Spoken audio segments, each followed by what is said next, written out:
Test, test, test. Welcome, welcome. What's going on? Welcome to the live stream. How's everyone doing?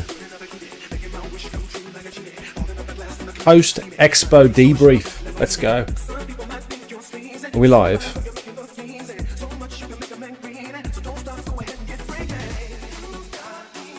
Time got away from me a little bit towards the beginning there. I've been busy. I've been working on something. I'm very proud of myself, very happy. I've just fixed my gardener backpack. Because the pump, obviously, after 2 years of running corrosive chemicals through it, the pump finally gave up and it kept blowing fuses. So while I was at the cleaning expo, I bought myself a Everflow 1000, I think. It's a chemical pump from DA Components. Luckily they just had them in stock at the expo, which was exactly what I needed.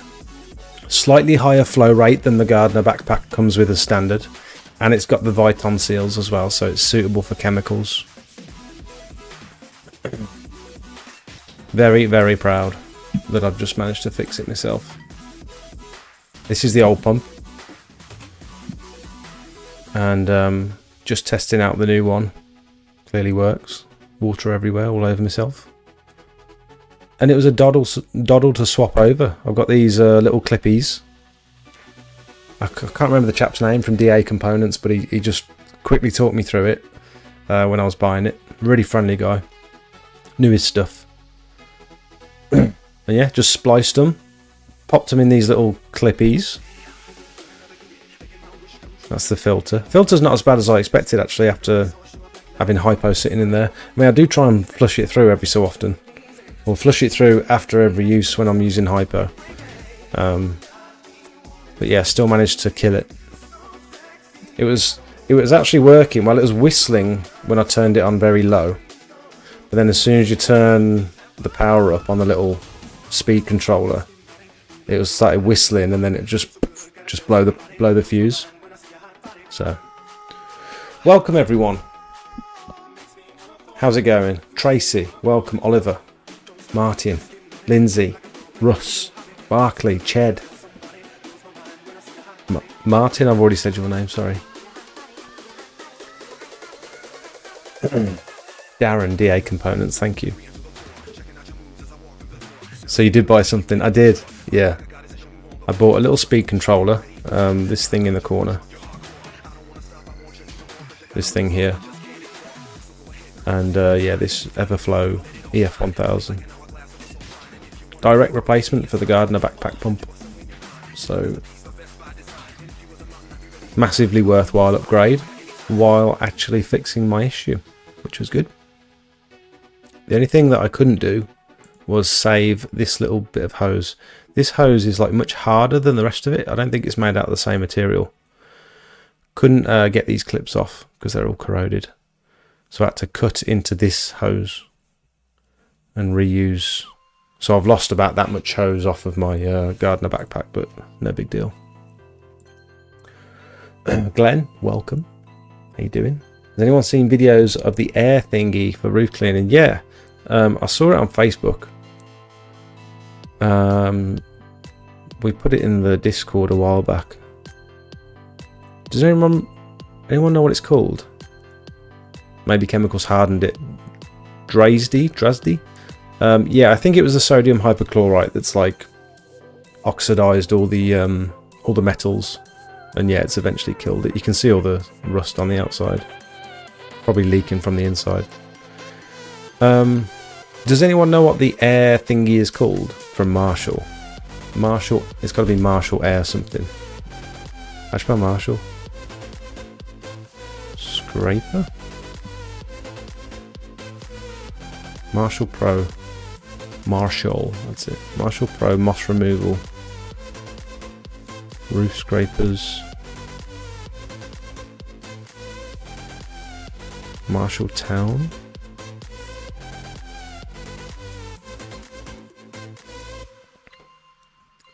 I didn't get a good look at any of the Marshall stuff because, like I say, everyone was packing up when I got there. I wonder if there's a video of the air, Marshall Air.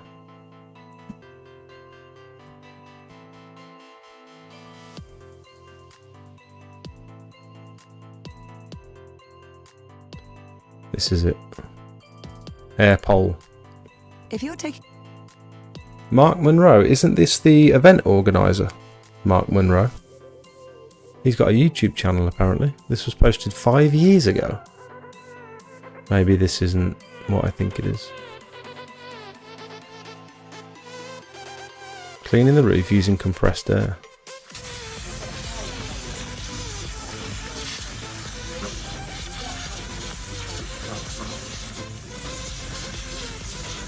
how's it then? How's it feeling? Yeah? Slightly addicted. It looks like it is doing something. Yeah, that's. I mean, that's definitely.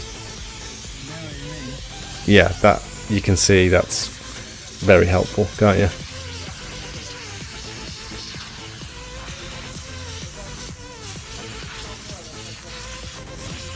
We are going to be talking to Darren tonight. Darren from PWS. He's coming on. He'll be joining me in about 20 minutes. I think he said about 8 o'clock. I think he's still at work. He works non-stop. $5.5 grand.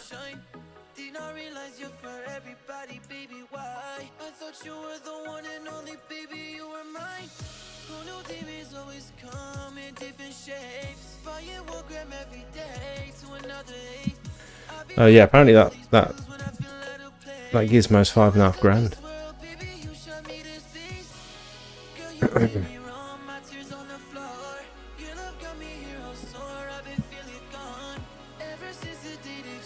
I did buy something, yeah. Never knew it shut at 3 PM. No, nor me. Yeah, I thought it was like 5 o'clock. Annoyingly. Are you going to do a video on the pop-up water butt? I would love to. I had a thought about it after I ended the live stream.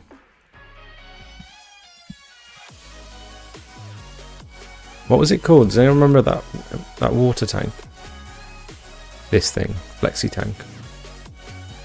I had a thought after the stream, and one of the benefits of a wheelie bin over something like this is that it's on wheels, and I don't know.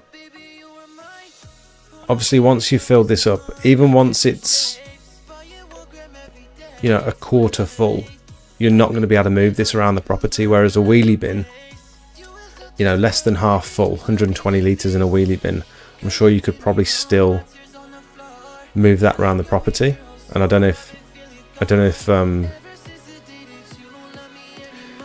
I think you're quite limited when it comes to these buffer tanks with the length of your suction hose.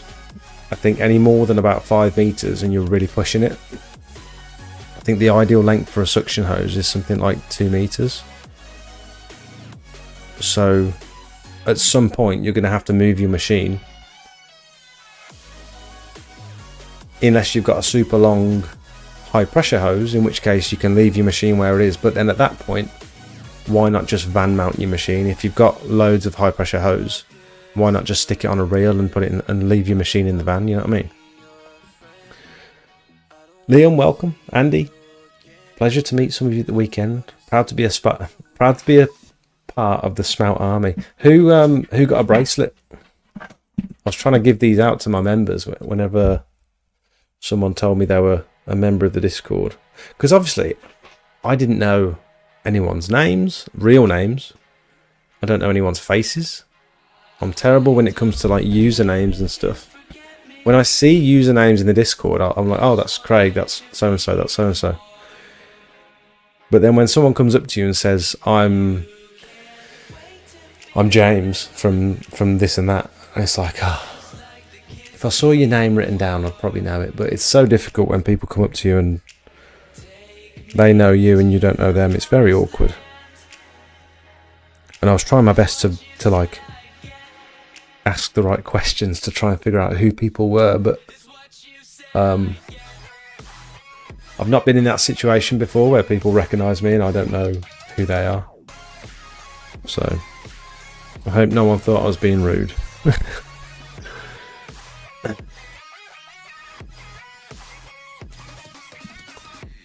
£5.5 grand. I think someone said the roof scraper with the air compressors, £5.5 grand. Potentially, from Marshall. Evening, Richard. Evening, Jake. Just liked. Thank you, Many Clean. Yeah, if anyone is feeling generous, you can just click like on the stream below, and that'll boost it for other people to be able to see it. All helps. Yeah, it was lovely to meet some of the Discord chaps. I think there's about 5 or 6 of us, maybe a few more from the Discord, and there was about 5 or 6 people that stopped me as I was walking around that said they recognised me from the videos. So that was very surreal. And then I met HK Pressure Washing, which I haven't met him in person before. I've spoke to him a few times over text. There's a couple of jobs we were planning on doing together, but then they never materialised. I met Sid from Partridge Exterior Cleaning, which was cool. He seems like a very down-to-earth guy. Seems very, very lovely. Took the time to talk to me. I don't think he had a clue who I was. He was just not in like a big-headed way like he should have. It was like I was just any other person that he was chatting to, just some random. He wasn't taking extra time to talk to me because he knew I had a YouTube channel. He was talking to everyone. He was lovely. Obviously Squeaky Clean Dave as well. I met Mark, the event organizer, which was cool. Your Cleaner Windows. Nice to meet you too. Was there discounts at the show? Yes, there was quite a few. PWS had some discounts, and I think they're still... I'm sure Darren won't mind me sharing them because he's... actually, I'll put them up in a bit. I'll get his permission first, but he's sent me a list of discounts. Did anyone catch the Pure Seal discounts? Pure Seal had for... I mean, you'd have caught it if you're in the Discord. But Pure Seal had a 1 day only 15% off Expo 15 discount code. 12 PM to 8 PM on Sunday, that was. And literally, I was talking to my mate Richard because he was ordering some chemicals. And it was like 3 minutes to 8. I was like, oh, I need some biocide. I'm just going to quickly get on and see if I can order it. And I ordered 20 litres of biocide with 15% off, which was nice. Doesn't apply for the hypo though.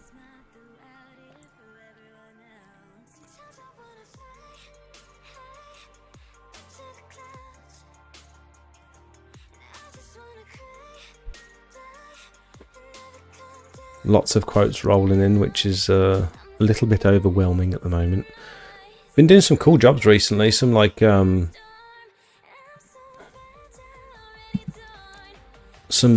been working at some beautiful houses. Oh, ProGrip's got a new video. Watch that in a bit. Was there anyone? Did anyone have like a favourite part of the show that they were really glad they came for? Did a big Indian sandstone job today. It's about 125 square meters of Indian sandstone wrapped around this whole property. And then there was this block paving area as well, which Rich did for me. Because I knew that was going to be a mucky one. And then we biocided the lot as well after that.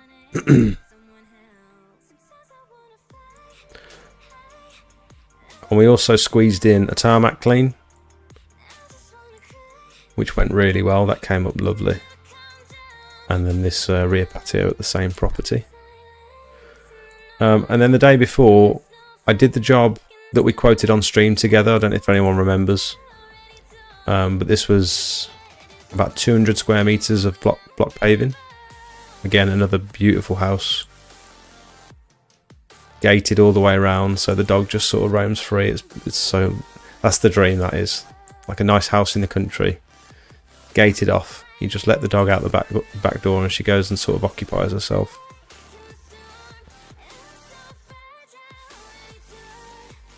I need to go back and resand this one. It's going to be a bit of a...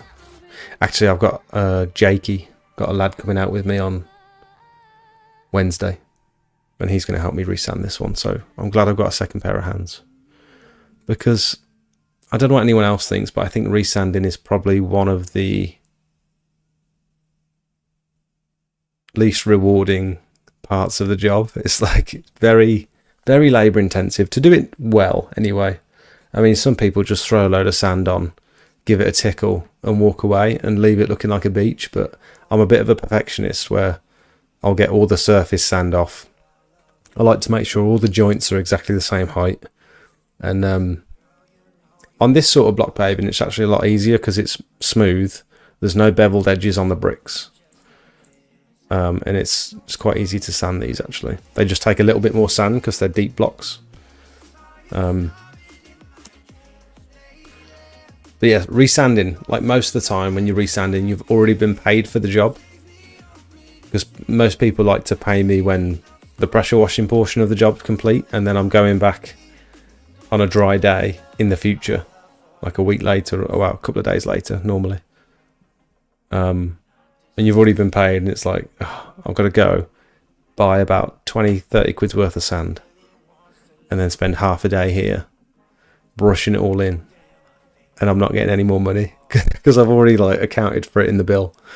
Yeah, it's just a little bit soul destroying when it's a big job like this. Yeah, Pure Seal had discounts. Darren had discounts at PWS. Good to Vacuum Systems had about 15% off, I think. Some people got some absolute bargains on their Panthers and their poles. I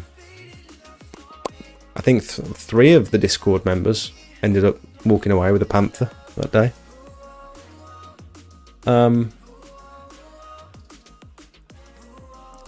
I'm sure there were discounts across the board, to be fair.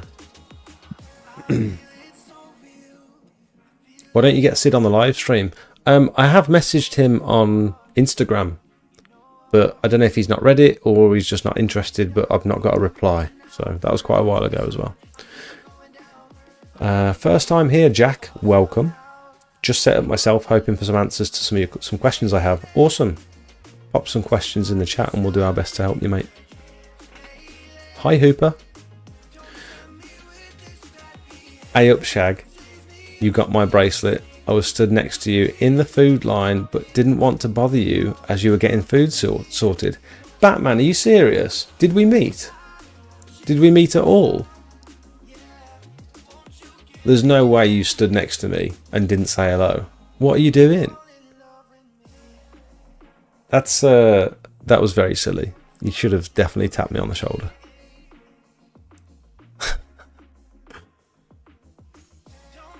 I wasn't getting food. I was getting a coffee. Soph was adamant that she wanted some chips. I was like, I don't think you can take food in there. Chips were pretty good, actually. What waterproofs do you wear, and are they actually waterproof? I paid 185 quid for a Gore-Tex Burgo jacket, and it's rubbish. Well, funny you say that, because Richard today has got some... Hopefully this isn't going to be too loud. This was me putting some biocide down.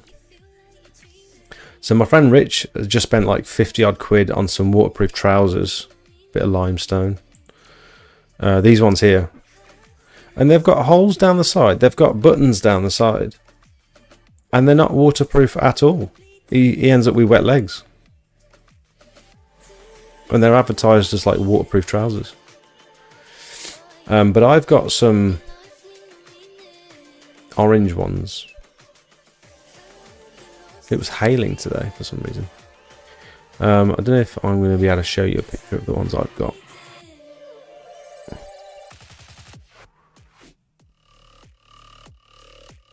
Ah, Rich sent me a photo.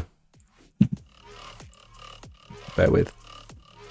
Oi oi, Daddy Jake. Welcome, Craig. Son, how you doing? He sent me... Here we go. Got a big snake out of the gully today. These are what I use. They are literally just £17 over trousers. They're like tradesmen's over trousers or whatever. I get them from the uniform shop that I buy all my stuff from. Thank you so much. What is that in there? Big chunk of ice? Yeah. Hmm. I'm about to break it up. We'll say hi to everyone. What do you mean no?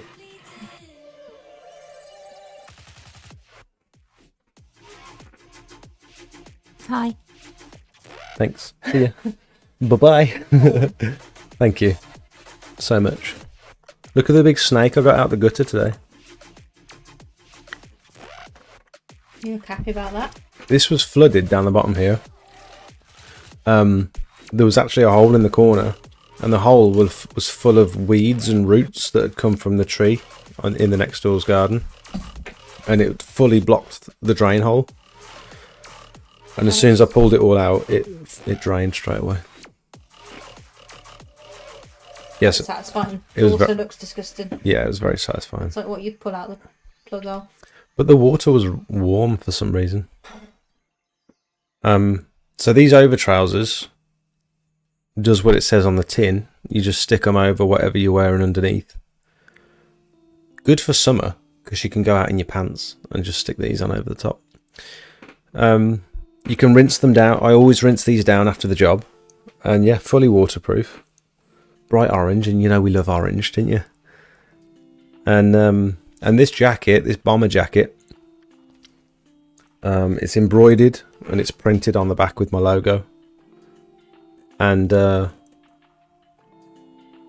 I'm trying to get some sort of sponsorship with the. Can you stop pulling me back? Sorry. Trying to get some sort of sponsorship with the uniform shop because everyone asks me where I get my uniform from. Did they get back to you? Not yet, but I emailed them on Friday. So, but I have got some cracking news. Absolute banging announcement I've got, haven't I, Soph? You don't remember, do you? Yeah, you I haven't got the contract yet. AWP. AWP? Ah. Yeah. I haven't got the contract yet, but Mosier will officially be sponsoring the channel. And this is like perfect for my audience and for my job. It's an app. It's a little device where you walk around the property, you dab it, you sort of plot it out on the floor, and you're pulling me back. It's really annoying. And you get the perfect square meterage. How perfect is that? And yeah, they're going to send me a contract over, hopefully. And they're going to be giving you guys a discount, quite a significant discount actually.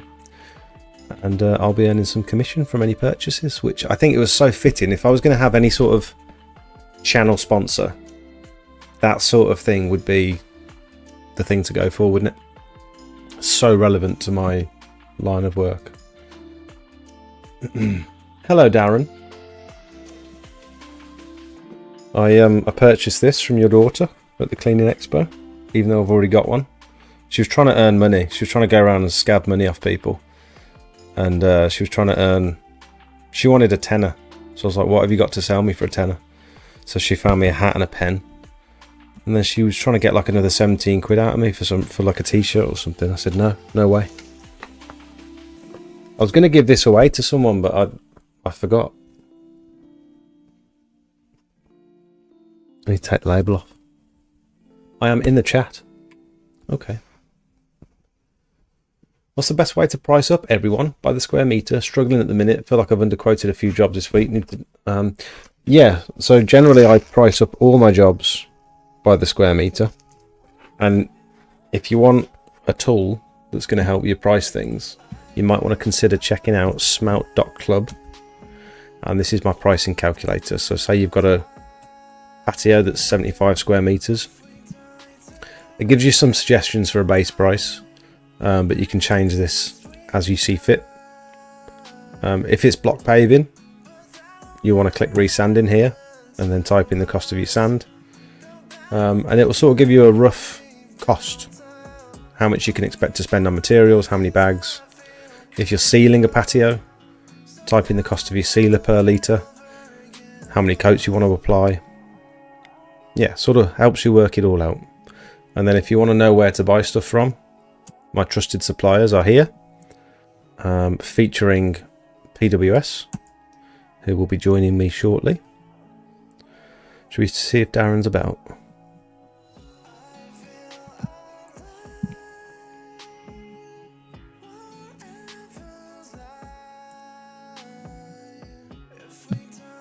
Hello.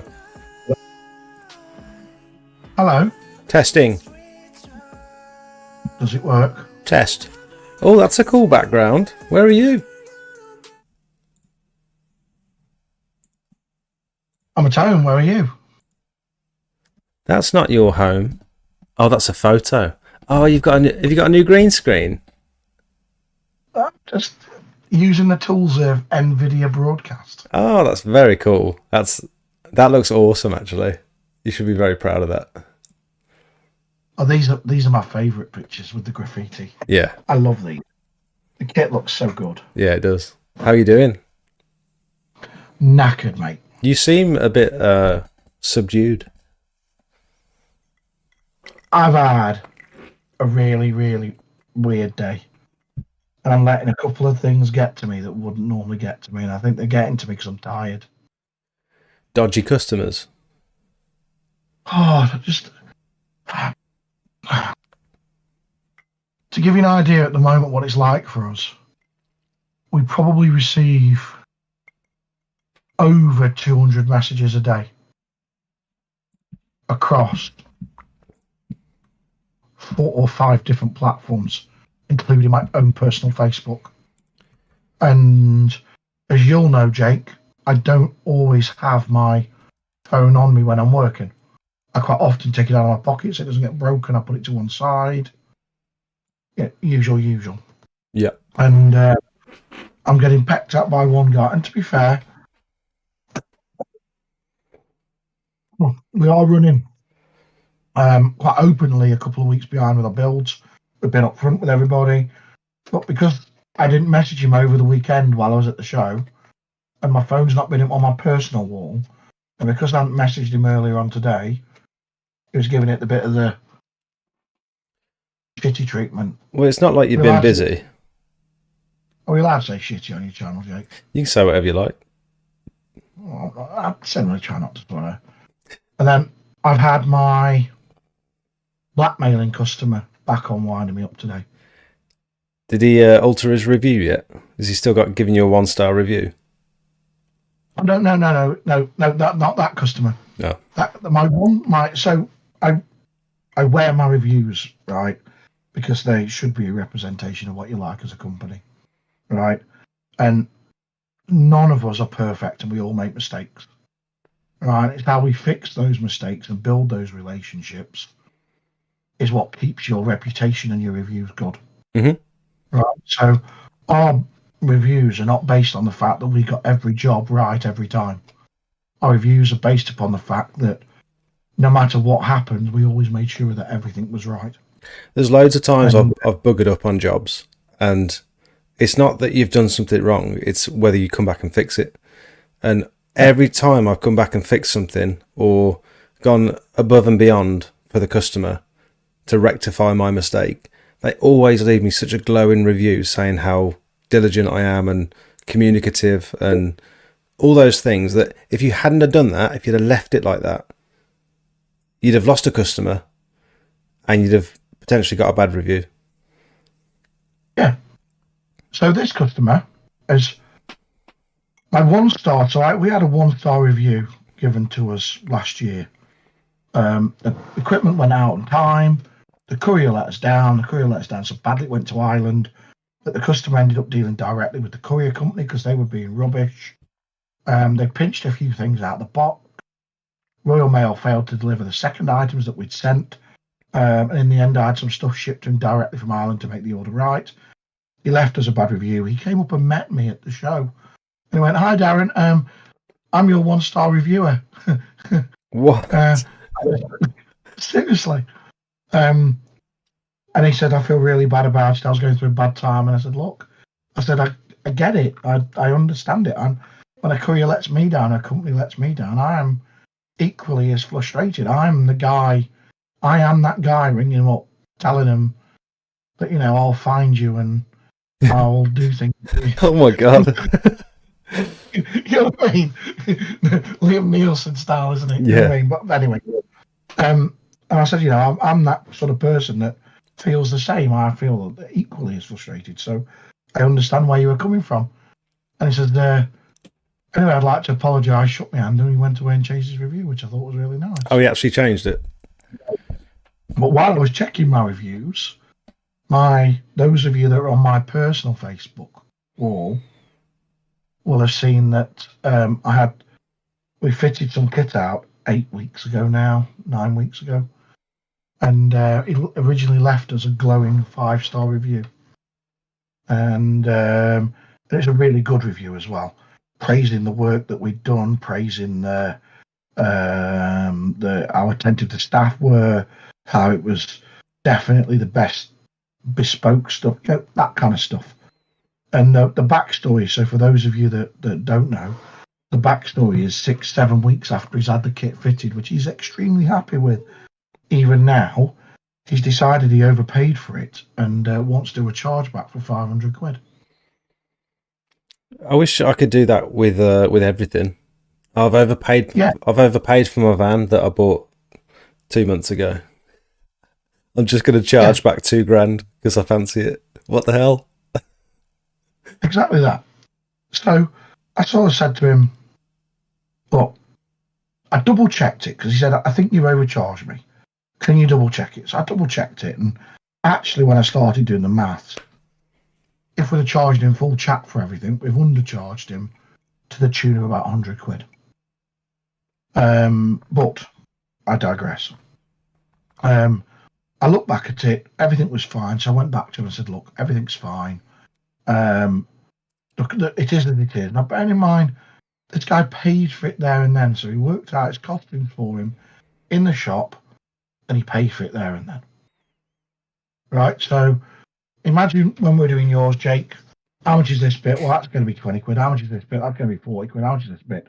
And we sit down afterwards, we tally it all up, often on a bit of paper because it's too time consuming to go find all the part numbers out, tally it up to the customer, that's how much it is. Customer is either happy and they pay or they're not, and we do something about it. Happy, and he paid for it and he left. 8 weeks later, I'm going to do a chargeback. So I say to him, "Look, if you're that unhappy, just bring all the kit back.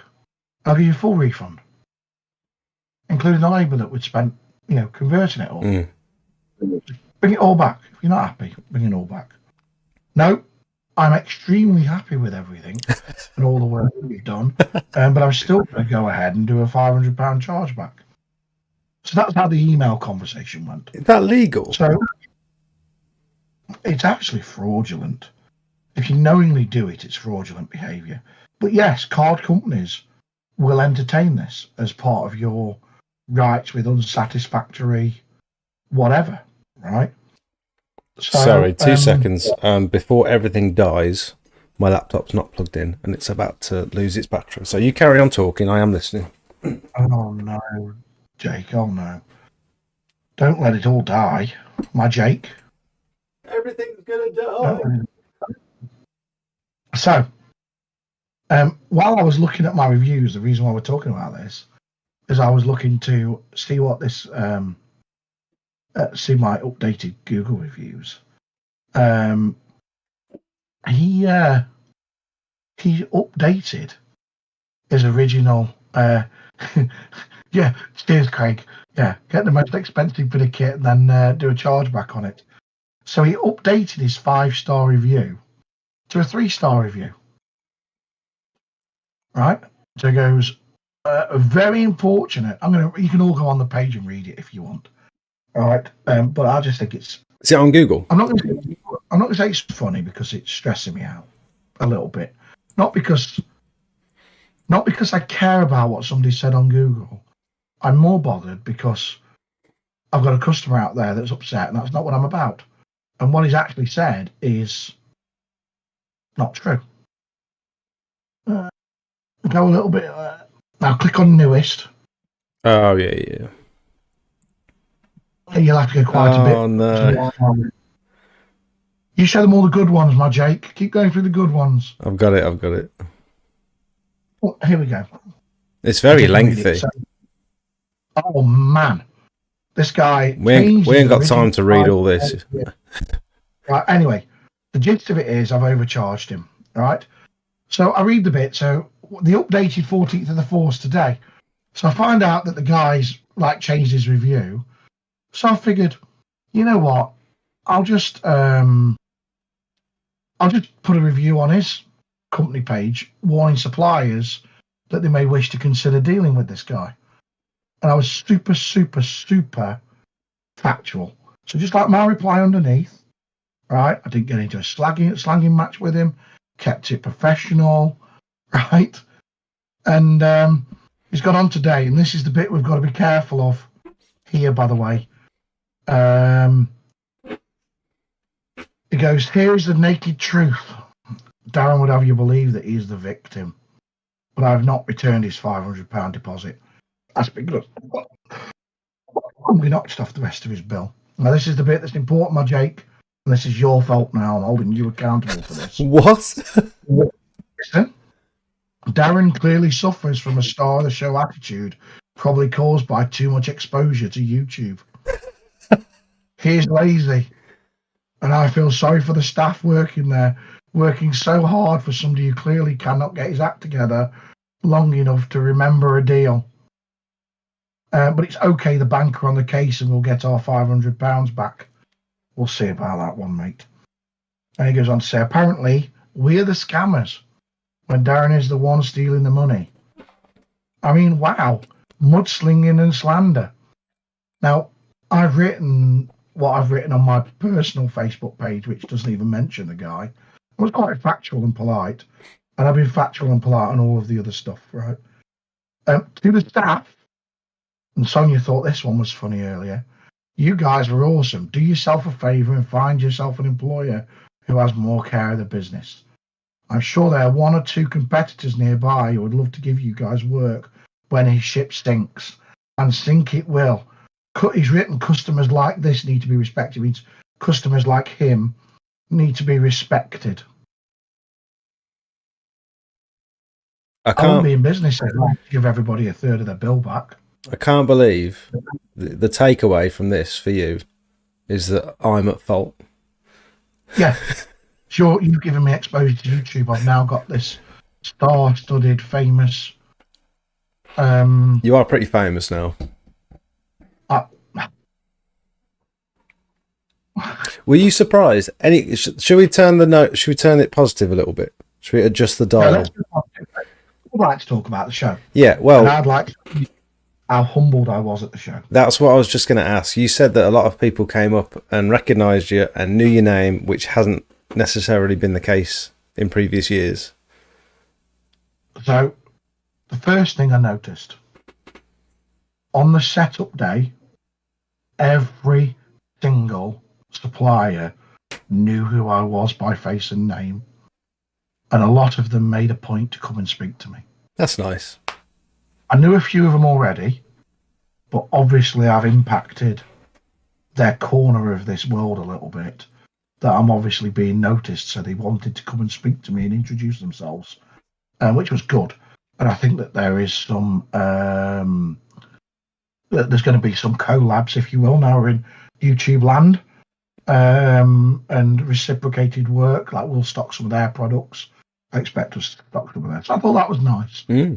What I didn't expect was queues and queues of people willing to wait up to an hour, 40 minutes just to speak to me. So I didn't serve on the trailer at all day. I wasn't involved in any sales whatsoever during the day. I just made myself available with beers to whoever came to the stand that wanted to have a chat. And one young lad came, amongst all the people that were there, this is the one that hit a chord with me. This young lad came, he couldn't have been, I don't know, 15, 18. He'd waited over 20 minutes to speak to me, to get his parents to ask if he could have his picture took with me. Yeah, that's cool. Right? That's I nice. never, ever expected people to buy merch. That was just a laugh. It was just a joke. It's just something I do for fun. You know what I mean? I tried to keep it exclusive. So if you brought the kit, we gave you the merch. Yeah. It's kind of a bit of our thing. You know, you've got your Smart Club and your orange, and I've got my green hats and whatnot. You know what I mean? I want to steal the army thing. I want to be Orange Army, but I think it's got connotations in history of something quite negative. So I've always got a green hat nearby. so you had a good show then. You were knackered by the end of it. I could see you were like pretty stressed out and sort of rushing around because you had to be gone by a certain time, didn't you, as well? Yeah. So let's talk about what it's like to exhibit at a show like that. So we have to prepare for it. So there's probably a week's worth of preparation for that show. In getting the kit ready, allowing staff to do it. So you will have seen from my late night videos, because of how busy we were, I prepped for the show every evening after work till about midnight.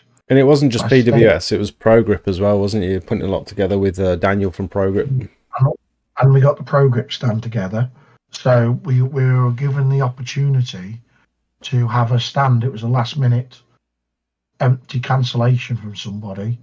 And Mark very kindly gave us the opportunity to have the ProGrip stand with under a week's notice, which meant we had to ramp up production to, and MacGyver.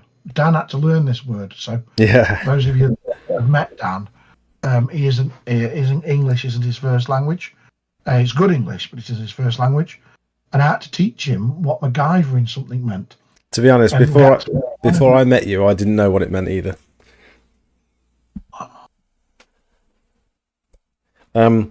Also, for those who didn't know, quite last minute actually, AC pressure washers dropped out, and I'd assumed they would have had quite a big stand. And who was the other one? It's a window cleaning supplier, isn't it? X-Line dropped out last minute as well. So, I hope, I really do hope that there's nothing serious wrong with Conrad and his family. Me too. For him to drop. I hope it's completely a commercial decision, and I hope it's because they're so busy they didn't have time to prep. Because in all honesty, we nearly didn't do the show because we didn't have time to do the prep. It's just a little bit too into the season. It's like absolute peak time. Yeah, it is. Which makes it complicated for us to get there. So I was talking to... Also, sorry, mate. Oh. Sorry. Mark Monroe, I think, is the event organizer. I was chatting to him, and he said he's the last few years he was hosting the show in September, I think, and he said it just generally wasn't a good time, and I don't think it was particularly good turnouts either, especially over COVID and stuff. But September doesn't work. By the time September comes, you guys are all winding down. Yeah, you're thinking about saving money for your quiet months. Nobody's buying kit at the arse end of the season. Yeah. February, end of February, early March would be absolutely cock on for this. It would. I agree. February, mid-February, a little bit late. Maybe smack in the middle of the season, but the problem is then is you can't get I assume Mark gets a reasonably cheap deal on that place because his stands are not as outrageous as normal indoor stands. Yeah. Oh. Also, So to give you an idea, if I was to book my size stand at something like an NEC show, I would be parting with 10 to 15 grand. really. And Mark's prices are nowhere near like that. Nothing, nowhere near. Also, I can't remember what I was going to say. I had something really good to say then. You're missing out on a treat there. I can wait. I'm gonna ring through now. I'm gonna order a coffee so you can have a think about it. Safe's just brought me a pint of iced coffee. Really, I'm just ringing through to the other. The I'm boss. ringing through to the other end. What was I going to say? If she's watching live, then she'd be fetching me a coffee. Hello. Could you get one of the children or yourself to make me a coffee, please? One of the children. Oh, bring it in with the apple crumble. would Yes. make more sense to hold it late in the year. Well, I don't know. I think the beginning of the season is perfect because work's starting to trickle in. Everyone's got a little bit of money coming in, but end of the season, like September, October, pressure washing is dead. No one's looking to buy pressure washing equipment at the end of the year. If anything, they're going to be buying gutter equipment. So gutter vacuum systems might benefit from it being at the end of the year, but I don't think you guys would. Speaking of gutter vacuum systems, I think their queue was insane all day. No one could get near the front. It was great. First of all, it was absolutely great to see Julia sounding reasonably well because she's been extremely poorly. Yeah. I know she's fully over the lurgy, but it was good to see her. We had proper good chinwag on the setup day. Gene, I've come on for a Clean Expo debrief with you because I never left my stand all day. Mm. I didn't even make it for a wee. Like a racehorse on the way home. I was going to stay for some drinks. That part of the reason we organised to come late is because I thought all the suppliers go for drinks afterwards, which they have done in the past. But I found out that it was actually only Julia with Gutter Vacuum Systems that was staying in the hotel nearby. You guys were pretty much going as soon as the event was over. Pure Seal was pretty much going because they had a long drive back. We started to talk about what it's like to exhibit and how our experience went. So I have to leave the show because I've got a compact on the back of the pickup. I've got to go back to Stafford with the trailer, take the compact off the back of the pickup, put it away safely, put the trailer away inside safely because it's got thousands of pounds worth of stock on it. It can't be left outside all day. And as Andy will see as he came up today, I think it's Andy, he saw that we were busy unpacking. So today, Sonia's been building, Alan's been on the phone, but all the rest of us have been trying to get the place somewhere half like it used to be. Yeah. Which is miles away from what it once was. Do you sell low pressure hose reels on your website? Yes. I hold them in stock as well. High pressure A2 hose reel trolley. High pressure hose reel. High pressure or low pressure? Low pressure. Type in LP afterwards. Oh, here we go. Low pressure manual hose reels. That one's nice. So someone, Austin, has just asked in chat about low pressure hose reels. I can tell you that I got one from there's a website called Water Irrigation, and it's crap. And I spent a lot of money on it, and I hate it. And I'm looking to. Let's talk about what we talked about earlier. So I'm prepared for the next 48 hours for any of your Smart members I'm going to hold the show deals, but only for the Smart members. So that's VAT free off anything you see spares, not machines, but spares on the website, like the hose reels and stuff. Was that the... Wait, what do you mean spares? So on the day, all the guns, the lances, and the fittings that were not on the special list, we did VAT free, so 20% off.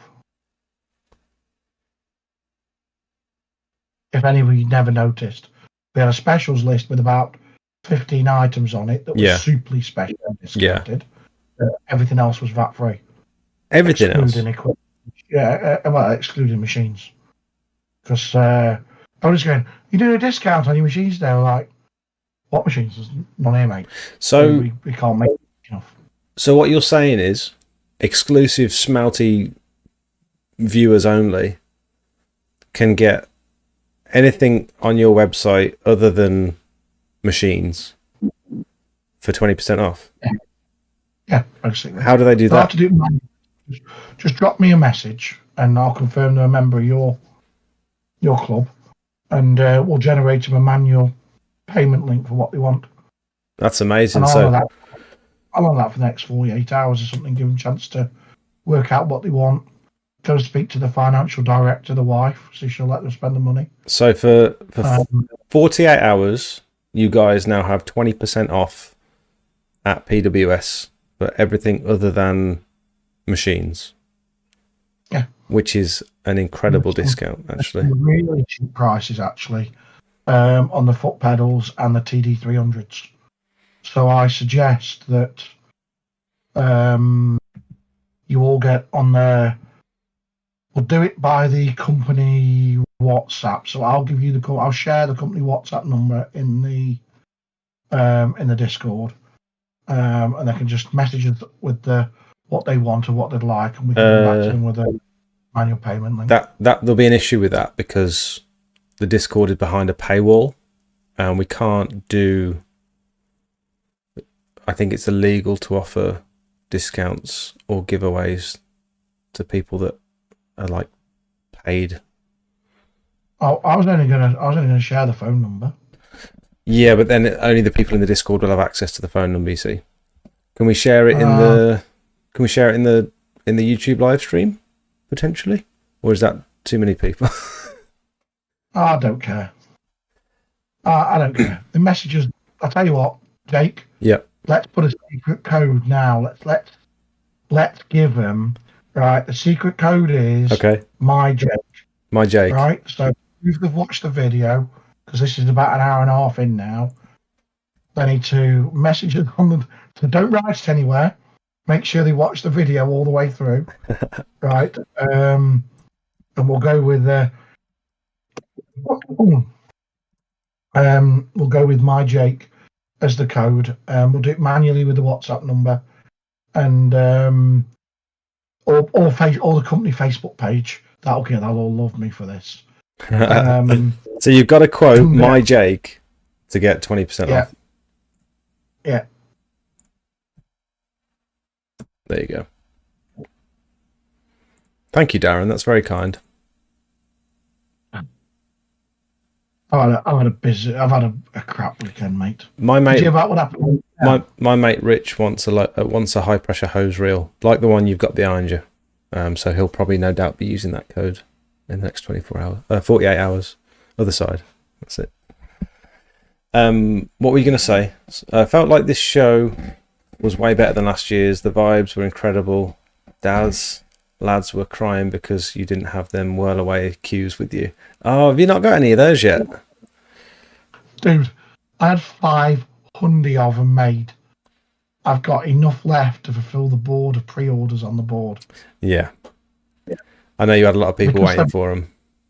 They're rock solid. They're just there is another one on the market, but people keep snapping them. So can I charge back the other 80% in a few weeks, Nazza? How do I join the Discord? I think. Hold on 1 second. Go on. I think this 20% off needs to be a cash only deal. You know what I mean? No chargebacks. No chargebacks. Hold on. Ross is on the phone. Darren, while you're on the phone, I'm just going to run a quick advert to let people know how they can join the Discord. Okay, hold on. 1 second. Oh god. Just tell everybody on Discord what you just said to me when you rung me up. Business messaging through my Jake.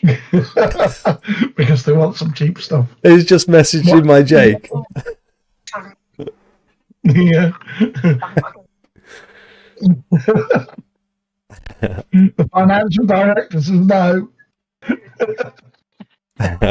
two get together. I know, and I've not even been drinking, and Jake's only on coffee too. If only I was on coffee, I might be more awake and switched on. The coffee's kicked in now. Dane, We can't hear her. You can hear her. The audio's not coming through. She says, it's not going to buy her a Great Dane if we keep doing bloody discounts. You can have mine. Honestly, she's a pain. Do you have any any objections to me just running a quick 1 minute ad? This is the most people I've ever had watching the live stream.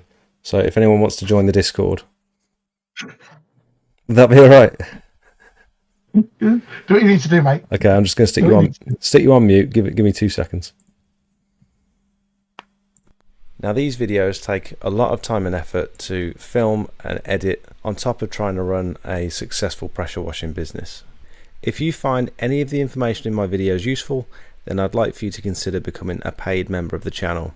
Circle members and above will get access to my private Discord for members only, where you can pretty much get a hold of me 24 hours a day for inspiration, technical help, marketing advice, or just a general chat. I post pictures and videos that you won't see on any of my other socials. You'll be the first to hear about giveaways, special offers and announcements, and it's just generally a nice place full of like-minded people who are all heading towards similar goals. We've got various different experience levels. We've got a few professionals in the chat as well. If you want to push your business, in my opinion, this is the place to be. We also have 2 other membership tiers. One is just to show a bit of support for the channel, and the other one is for boosted members, which will not only give you access to the private Discord, but also loads of high quality promotional images for you to start your business. I know what it's like when you're ready to get going, but you don't have any before and after pictures to put on your leaflets. At the moment, there's about 150 images that you can use for pretty much whatever you like, and my intention is to constantly update these over the next few years with all of my before and afters that have helped promote my business. Last thing before I let you go, new videos come out every Monday night at 5:30, and then I go live at 7:30 to chat to you guys and answer as many questions as possible. We do live quotes for real customers and just generally keep up to date with everything going on in the pressure washing world. Thanks for watching. Back to the video. No, the 20% off is not just for members of the Discord. It's going to be for everyone. Everyone that's part of the channel, actually. Hello, Darren. Welcome back. Hi, how did your advert go? It went really well. Everyone's still here, so that's a good thing. Thanks for I that. thought that was back in the day when you used to do your hair and have a shave before you came on YouTube.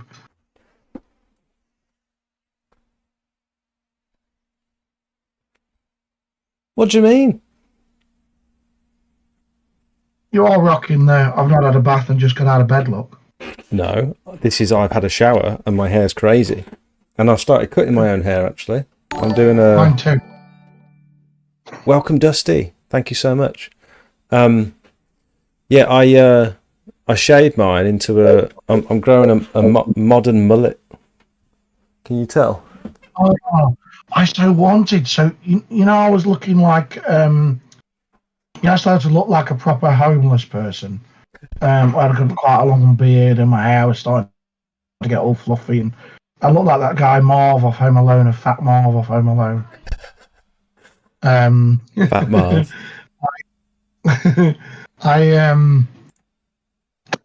I started growing it out, and I realised that that I've got a patch just here that's it's particularly shiny, and then I've got a bit here that refuses to stop growing. Just that one bit here, and in the end, I did the right thing and just cut it all off. Yeah, because I didn't want to be a comb over. So until I go turkey and get turkey hair, along with turkey teeth. I'm waiting to go fully grey. I'm getting grey. There's a few bits coming through. I'm going to embrace the white. I'm going to go fully silver fox, hopefully. I'm past grey. I'm straight the way through to Santa White now. Disappointed in the discount code. Don't feel as special now. What do you mean? What's wrong with my Jake? Darren, is this a good time for people to also? I know you want to talk about the show and stuff. I'll talk about whatever you want, mate. Can Whatever you want. Can we include technical chat in this as well? If people have got any technical questions about their machines and stuff. I would expect technical chat. I was expecting some people to go, I saw this at the Expo. What are the pros and cons? Yeah. So This was this price. Why is this price and the other is that price? So that type of thing. Darren can see the YouTube live chat as well. So if you guys have got any questions throughout the whole live stream, feel free to put them in the chat, and Darren will ask them. Hi, Sonia. No, I'm not. Oh, hello. You're right. How's it going? Yeah. Oh, yeah, fab. This one's giving away everything. Sorry about that. I think that was my fault. It's not getting me my great name.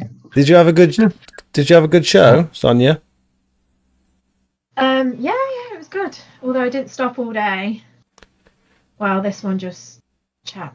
Apparently, I just sat all day and did nothing in the beer garden. Yeah. While Sonia worked all day. Can confirm. Can confirm. That's exactly what I saw. Yeah. I saw Sonia swapping over a gearbox at 4:00 in the afternoon. Yeah. That somebody had sold.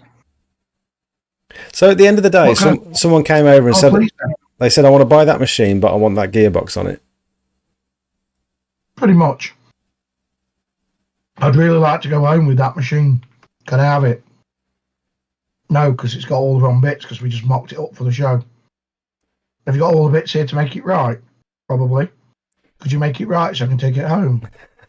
Maybe. Are you going to pay for it? Yeah. Okay. Are you going to pay for it? Yeah, not ask for a charge. Yeah. We might have covered that on the channel earlier.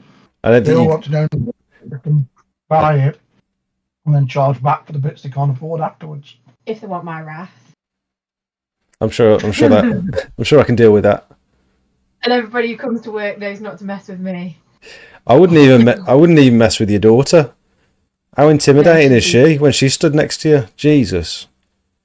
Yeah. Oh, you did go and see her. So for those that don't know on the chat, Belle, who's 14, worked all day on the Pro Grip stand. She was brilliant. So I said to her in the morning, I said, Belle, normally when she comes, I'm trying to teach her about the value of money and coming to work, and if you work, you get money. I'm trying to teach good ethics because, and you'll know this, and all the people on the chat know this, you've got kids, you work really hard so you can spoil your kids. That's why you work hard, because you want them to have a better life than you. So it'd be really, so we've been trying to teach her, because I think she's a spoiled brat at times, very spoiled brat. I've been trying to teach her the value of money. So I ask her to come to work and I pay her for being at work, and it's normally token money. 20 quid here, 25 quid there for the day. That's less than minimum. So, yeah, obviously, because she can't officially work. It's not come out of my money. Fair enough. So it's like pocket money, you know what I mean? So I said, I'll tell you what, Belle. I said, you come to the show, you get up at 4:30 in the morning. 4:30. Yeah. It was 4:30 in the morning to get ready for the show. You come to the show, you work like a grown-up all day, and it'll be about an 8:00 finish. It's a massive day. I'll pay you the same rate as the grown-ups. And you know what? She had a smile on her face the whole time. All day. She was a pleasure to talk to. She got home and she was like this. I wasn't planning on really buying anything, but she had half the money out of my wallet that day.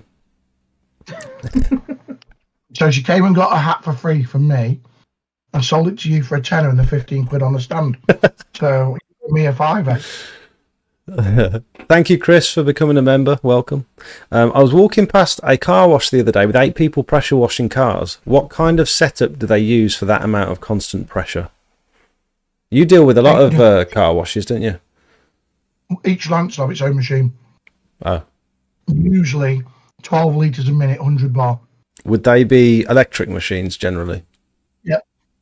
Something called an interpump TSX. Static ones, like fixed to the wall? Car washes can't afford it. They're poor. They usually have industrial mobiles. Right. Darren, I came Darren, I come this morning for my hose and connectors. 20-minute chat. I forgot to ask you, do you service any machines or just your own? I do any. Daz doesn't do any. Sonia, on the other hand, does So, all of them. Sonia, do you service any machines or just your own? Yeah, we service all machines, apart from possibly the ones you buy from B&Q. You have to take them back, B&Q. Yeah. And you Although said what we are doing at the moment is I am prioritising our own customers and our own machines. not surprised. You're also servicing Hyundais now, which a lot of people in the UK aren't offering. Mm. Is it certain Hyundais or all of them now? Anything from the 3,000 upwards. You know, I don't mind them. They're not a full industrial machine, which we accept. Right? You will have to upgrade it at some point. But if you've only got £1,000 to spend on a machine, that is the best machine by a long shot that you can get for £1,000, including VAT. How does it compare to the Equip to Clean? They've got one for like 9 something. Bring it up. Let's have a look. Pull it up. Did you hear Pete Marshall got some kit took off his stand? I'm fairly convinced that on the spares trailer, people put stuff in the pockets too. On yours? Really? Oh yeah, definitely. Definitely. No question. So 975 including VAT, because this is the one I started out with, the KM 3700 PR. It's got the reduction gearbox, 15 litres per minute. Let's have a look at the pump. Third picture along, Jake. At the bottom, let's have a look. And this is, we're not trying to slate anyone. I'm literally just, I'd like to do an honest comparison between your Hyundai. Because Are you sure that's got a gearbox? Can you go to another picture? That looks direct drive from here. Mine definitely had a reduction gearbox on it. Couldn't see on just that picture. There.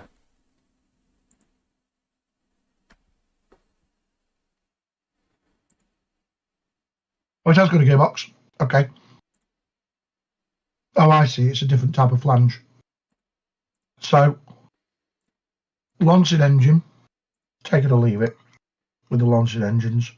Well, Rutland Pumps supply Lancing engines as well, don't they? I'm not a fan. You're not a fan of Rutland Pumps or Lancing engines? Me and Ben get on fine. Yeah, I know. Ben was involved. I was joking. So I know it's so much more fun when everybody thinks that all the traders have got beef with each other. Do you know what I mean? Oh, it's kicking off. Oh, this, that, and the other. We do quite a lot of reciprocal business. Like Ben does stuff for me, I do stuff for Ben. It's the same with all the suppliers, really. We all get on with each other. There's no beef. There's no fallout. Recently, Ben made me a custom hose reel for Jet Wash Cleaning's pickup truck. Did you see that on the Facebook?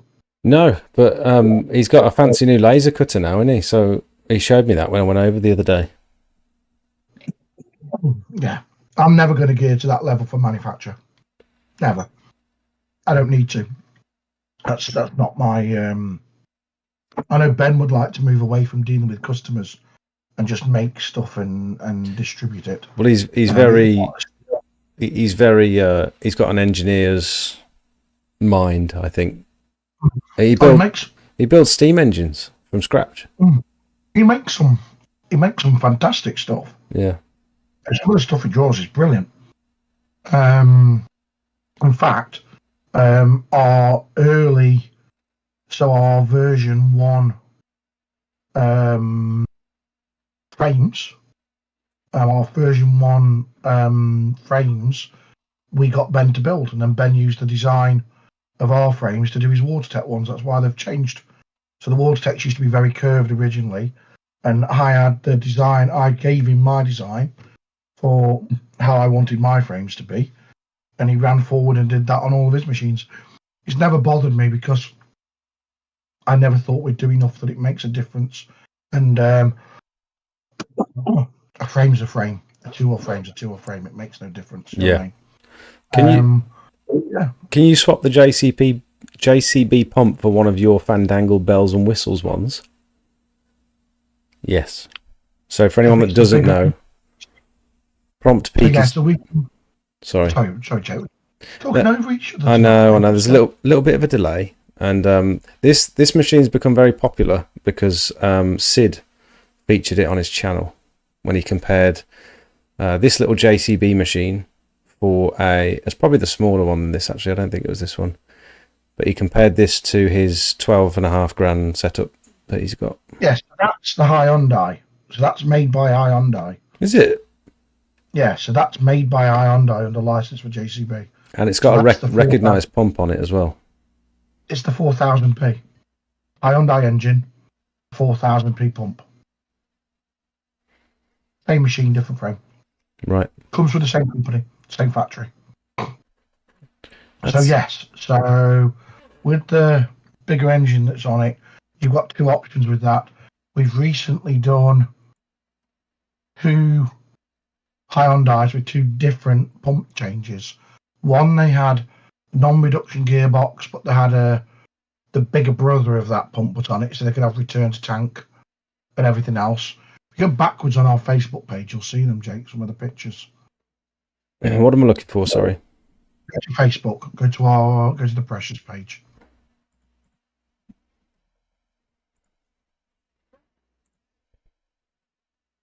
Back to when? What am I looking for?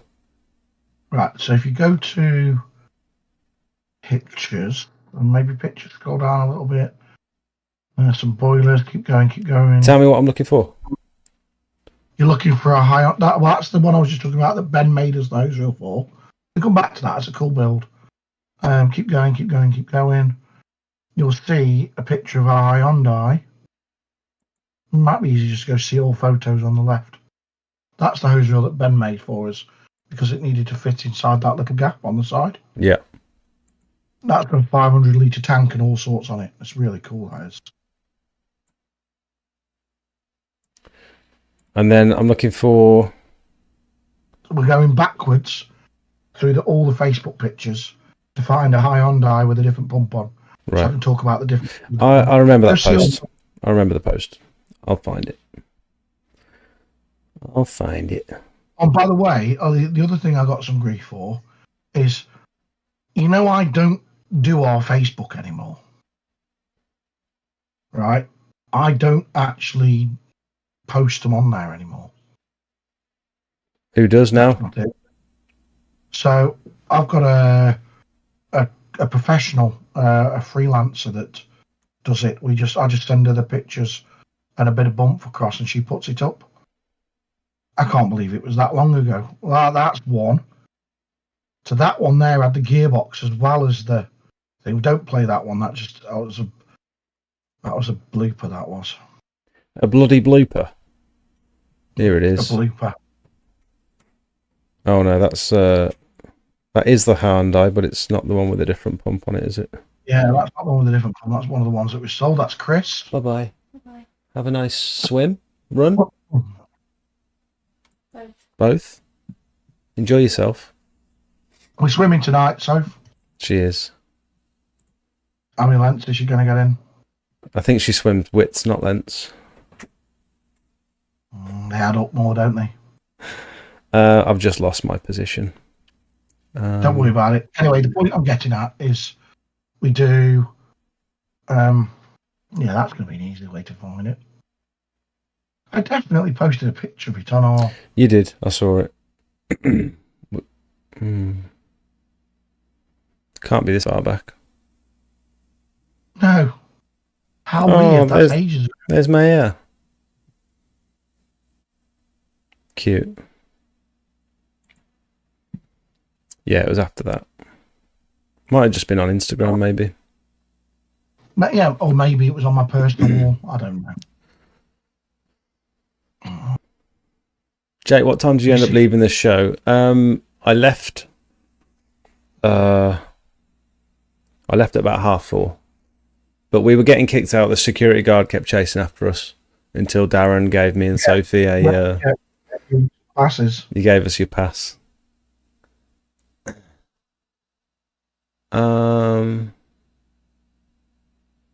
Hi, the code is working for the surface cleaner. Looks like it's not accepting it. It's not an official code on the website, so you're not trying to type in the discount code on the website.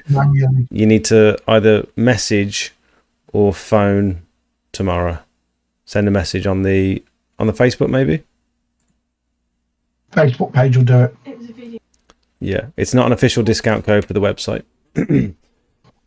I haven't got time to go through and adjust everything on the website. What is the best lance to pair with the ST2600 trigger? How tall are you? In synchro. It's like you're trained. It's like you're trained. You supplied Richard with a 900, my friend Rich. Did he ask for a 900? I don't know. I think he would prefer a 1200, but I used his 900 today, and I quite like it. You know, you always said about me pressure washing my feet. I think that's my preferred position. I think the 1200's a little bit too long for me because my elbow's up here, whereas with the 900, I can drop my elbow a little bit. I think you've clearly got a small penis, Jake. All the rest of us are used to holding much bigger things. Right. You know what I mean? There's you want to play with a tiddlywink. Ordered my alpha. Honestly, go on. You are ginormous. I'm ginormous. Thank you. You 900mm bloody thing.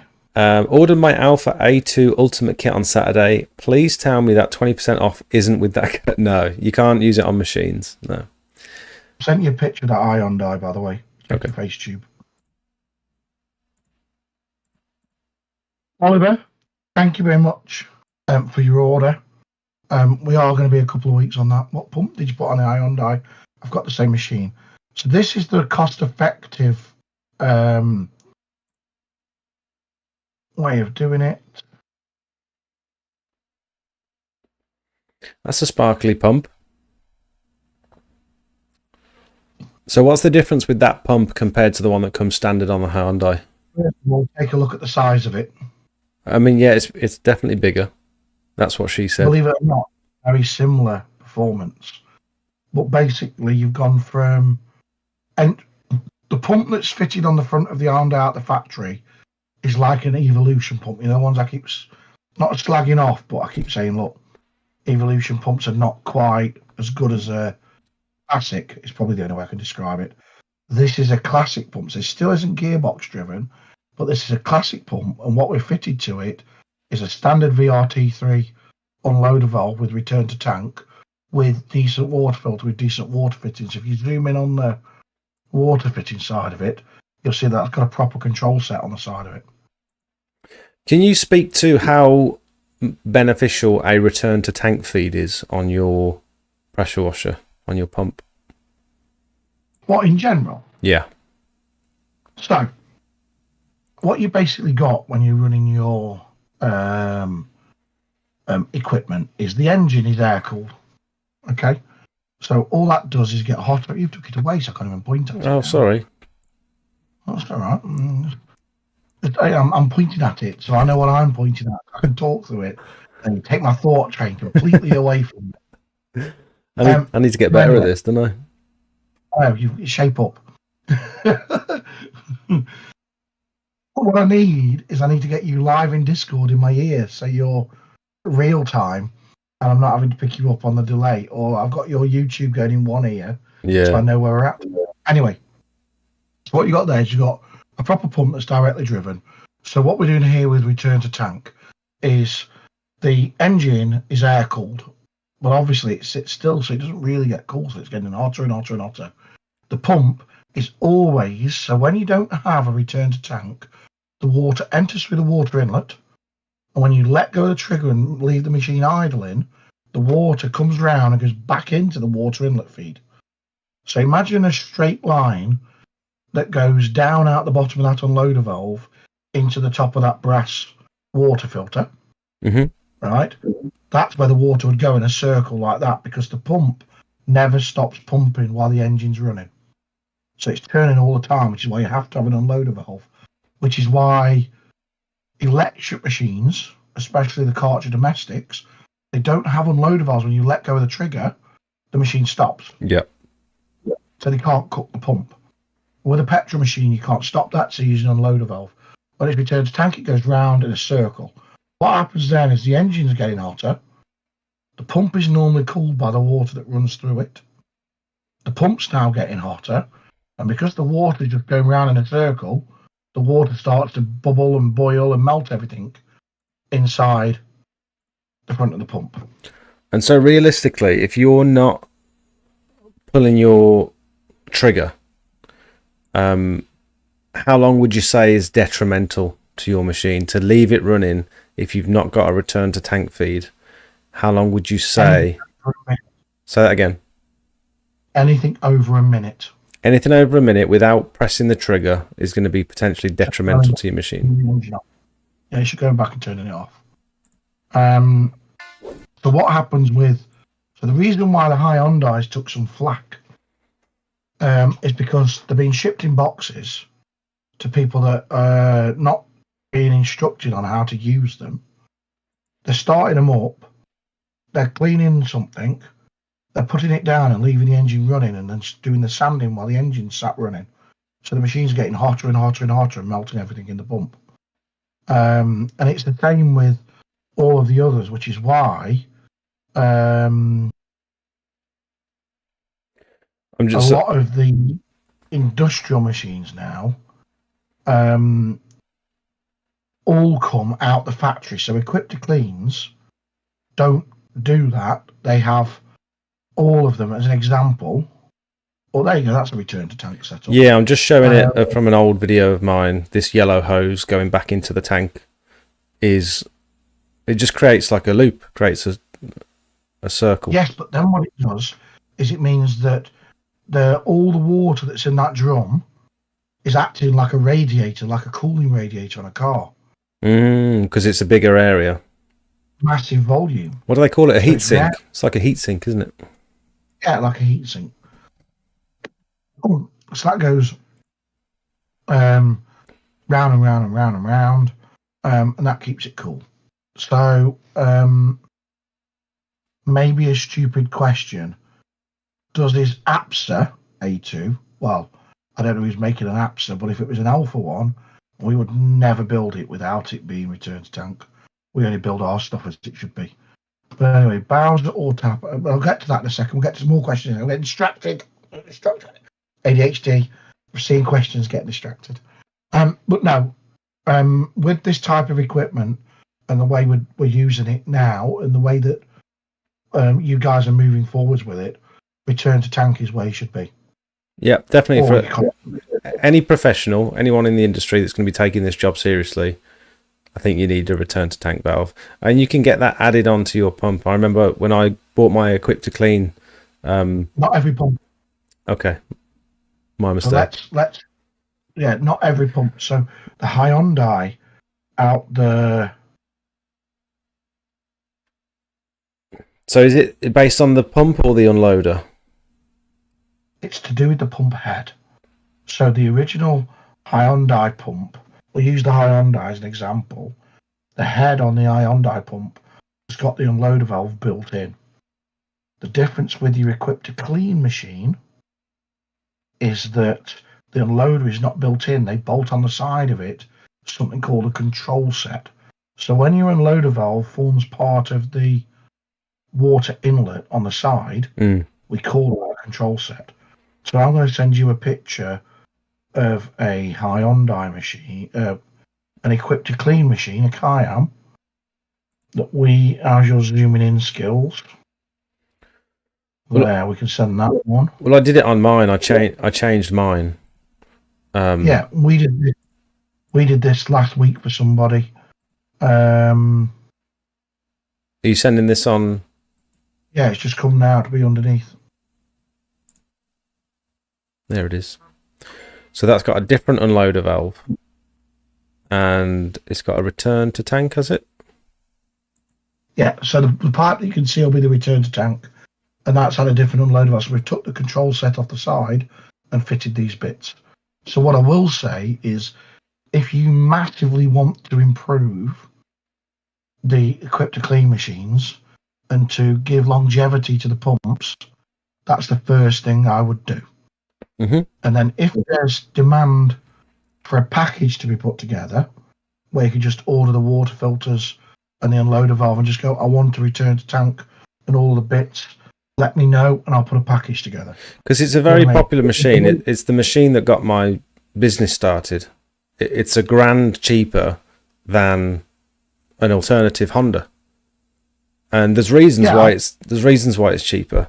But yeah, we discussed that in previous gig. But I think that the other thing is these bits will be transferable, so you could just run this on this machine till it's dead. Mm-hmm. This will definitely extend the life of this machine. What it won't do is if the machine started to play up, it's too late to start putting it on it. But if I brought the machine new, I'd probably spend this 100 and something quid on these bits and just do it straight away. And also the main issue I had with my Equip to Clean machine, and the issue that so many other people have had, because I get countless messages of people that saying there's an issue with my machine and it's the same one that you bought.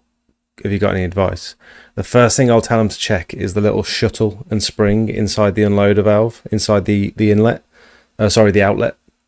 I've unscrewed that outlet, and 4 times, every time that I've checked, that because my machine's pulsing or it's doing something weird, every time I've checked, that little spring has just disintegrated. And I'm so interested to know how many other people have had that exact same problem, because I've had so many messages. I've seen people on because it's a cheap ass control set. I think it's just a poor design. It's a bad design. If everyone's having this issue, every unloader valve's got a shuttle on it.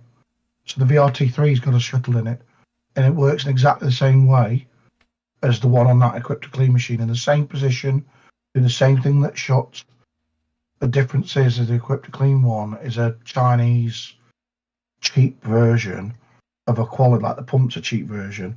The control set is a cheap version. You put that return to tank setup on it with a quality unloader valve, and the issue disappears. So that shuttle seems to be the weakest point of that machine, and you'll have countless issues with it if you buy it. But as soon as you upgrade to like a different unloader valve with that return to tank feed, you'll eliminate that issue altogether, which is exactly what I found.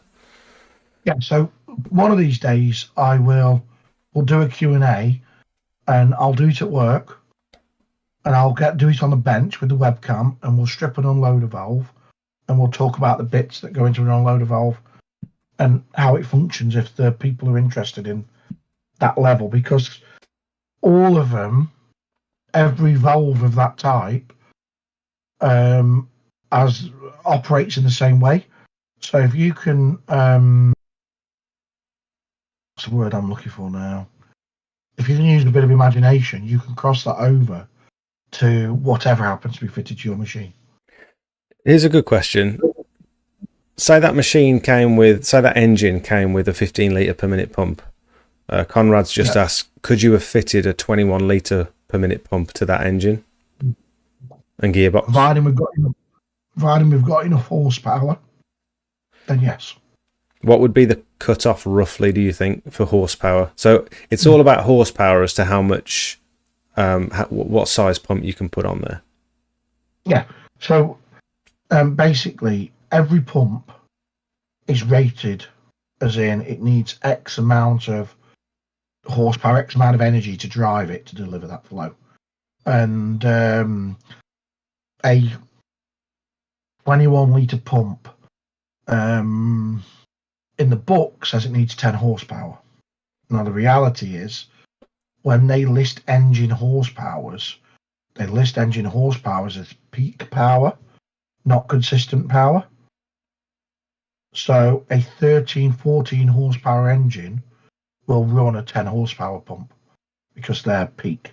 So, providing Connor's 15 litre machine has a 13 horsepower pump or bigger, you can run a 21 litre pump on it.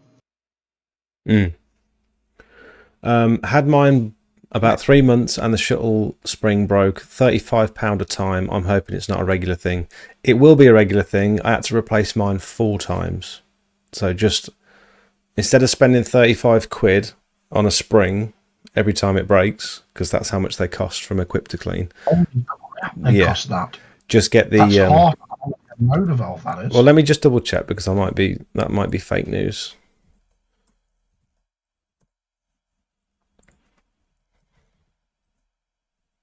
So this is the part. Okay, it's 25,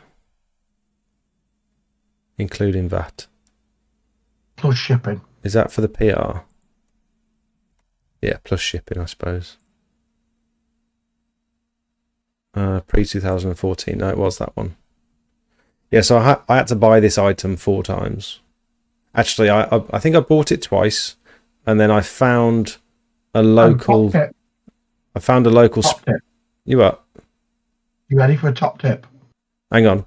If that shuttle plays up, but the spring is still in good condition, first of all, you need to check that it doesn't stick inside the housing. So you can still. So that it moves in and out. You may have to use a bit of emery cloth, right? Okay. Silence. You might have to use a bit of emery cloth for it. Don't start laughing now. It'll all get all out of hand, like some kind of Peter Kay sketch. And remind me about Peter Kay later. Okay. So anyway, check it doesn't stick. First thing. So we'll assume the spring's okay. It's not. Right. It's not the break in the spring. The issue is this spring disintegrates, and it ends up in 3 different pieces. And then what happens is that those little pieces of that spring fired, they go down your high pressure hose, they end up in your turbo nozzle, and it ruins your turbo nozzle, and they end up blocking your surface cleaner. Spring there. The spring's not the most critical bit of that. No, but it's the bit that breaks consistently. It's a shame. I was going to say what you can do is you can peel the O-ring off, and you can rotate the O-ring and put it on the other way. And then it'll work fine. And just check it doesn't work. So because I didn't want to keep, Yes, we will. I didn't want to keep giving them money, and so what I did is found a local spring manufacturer in my town, and they managed to find one that was similar. So that saved me £20 a pop. I think we got as far as Pete Marshall getting stuck. Can you swap the one out from the pump? Paid 700 for my Hyundai, and I got a category A refurbished one. Good deal. Good deal. I've gotten down to Bowser or Tap from Prompt Peak. That's where I'm at. Meaning keep the frame and engine, but swap out the pump for reduction and pump. Yes, we can do that. Engines are good. I've done it both ways. I've done it with a gearbox and one of our 21 litre pumps. Expensive. And I've done it with a non-gearbox driven, which we've just seen. If anyone should be orange, Jake. I know. If anyone's got questions, pop them in the chat now, because we're just going through everyone individually one by one. Okay. Steve's at home waiting for me to come. Who were misses? Innuendo bingo. Was I pulling the right face? The code, is it working for the service? We've talked about that one. Just message directly. I'm not going to adjust the website. Or just honour it with phone or message orders. I'm telling you, we're down to Prompt Peak, Bowser or Tap. Promise you. Bowser or Tap a bit further. Is that even further down? Yeah. I'm going to hear when is Hippo going to appear on telly? When we get the auditions in. We done the Yanmar Diesel one. The Yanmar Diesel 15250. No, my bad. I doubt it's going to be a 15250. The Yanmar doesn't have enough horsepower. It's likely to be a 15200. they're okay machines. No, I'm going to change my phrase for that. The Yanmar engine and the pumps that's on it will be awesome, except they're very loud, and you'll end up changing it for a 21. That's what will happen with that. Any benefit for pressure washing driveways and patios going for a 250 bar over a 200 bar, given the opportunity? I found that people change from the 15, regardless of the pressure, to a 21. It's the most common thing to do. And when you run them side by side, the 21 just feels like it's got a lot more. There's more water, it's doing more cleaning. There is, as you found with your machine, when you can give it the flow and the pressure, and it's awesome. You know what I mean? It's like next level cleaning. Let's have a look. A bit further down. Oh, Bowser or tap. Oh, I see now. Yes, we did get nearly this far down. I missed some of the other ones though. Does it depend on the flow of the tap, or should one use the tank all the time regardless of the pump and engine? Right. Okay. So you can run any pressure washer from a tap supply, providing the tap can give you enough water. And there's a bit of a rule with this.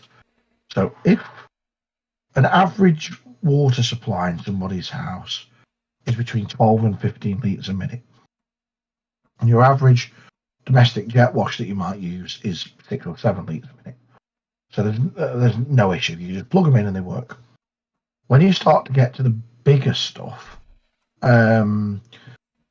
if you've got 15 litres a minute coming out of your tap, then really you're probably going to need 15-20% overhead for losses by the time it gets to the machine. Because it's not consistent. It's not consistently that pressure either coming out of the tap.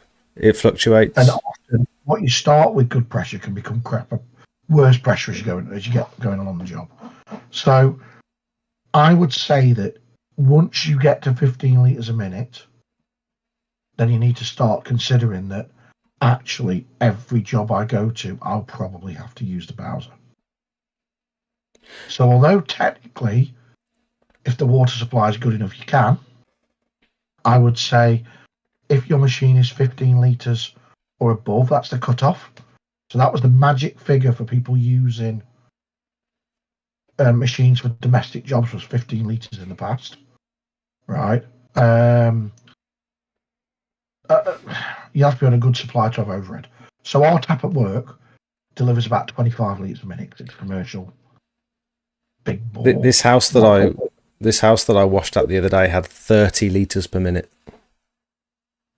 Yeah, and what's your machine? 25 litres, isn't it? 25, 250? 30, but I very rarely push it to full rev, so it's always idling when I'm using my machine. Yeah, but even with 30 litres at the tap there, you would still struggle to run your machine off that, because by the time it gets to your machine,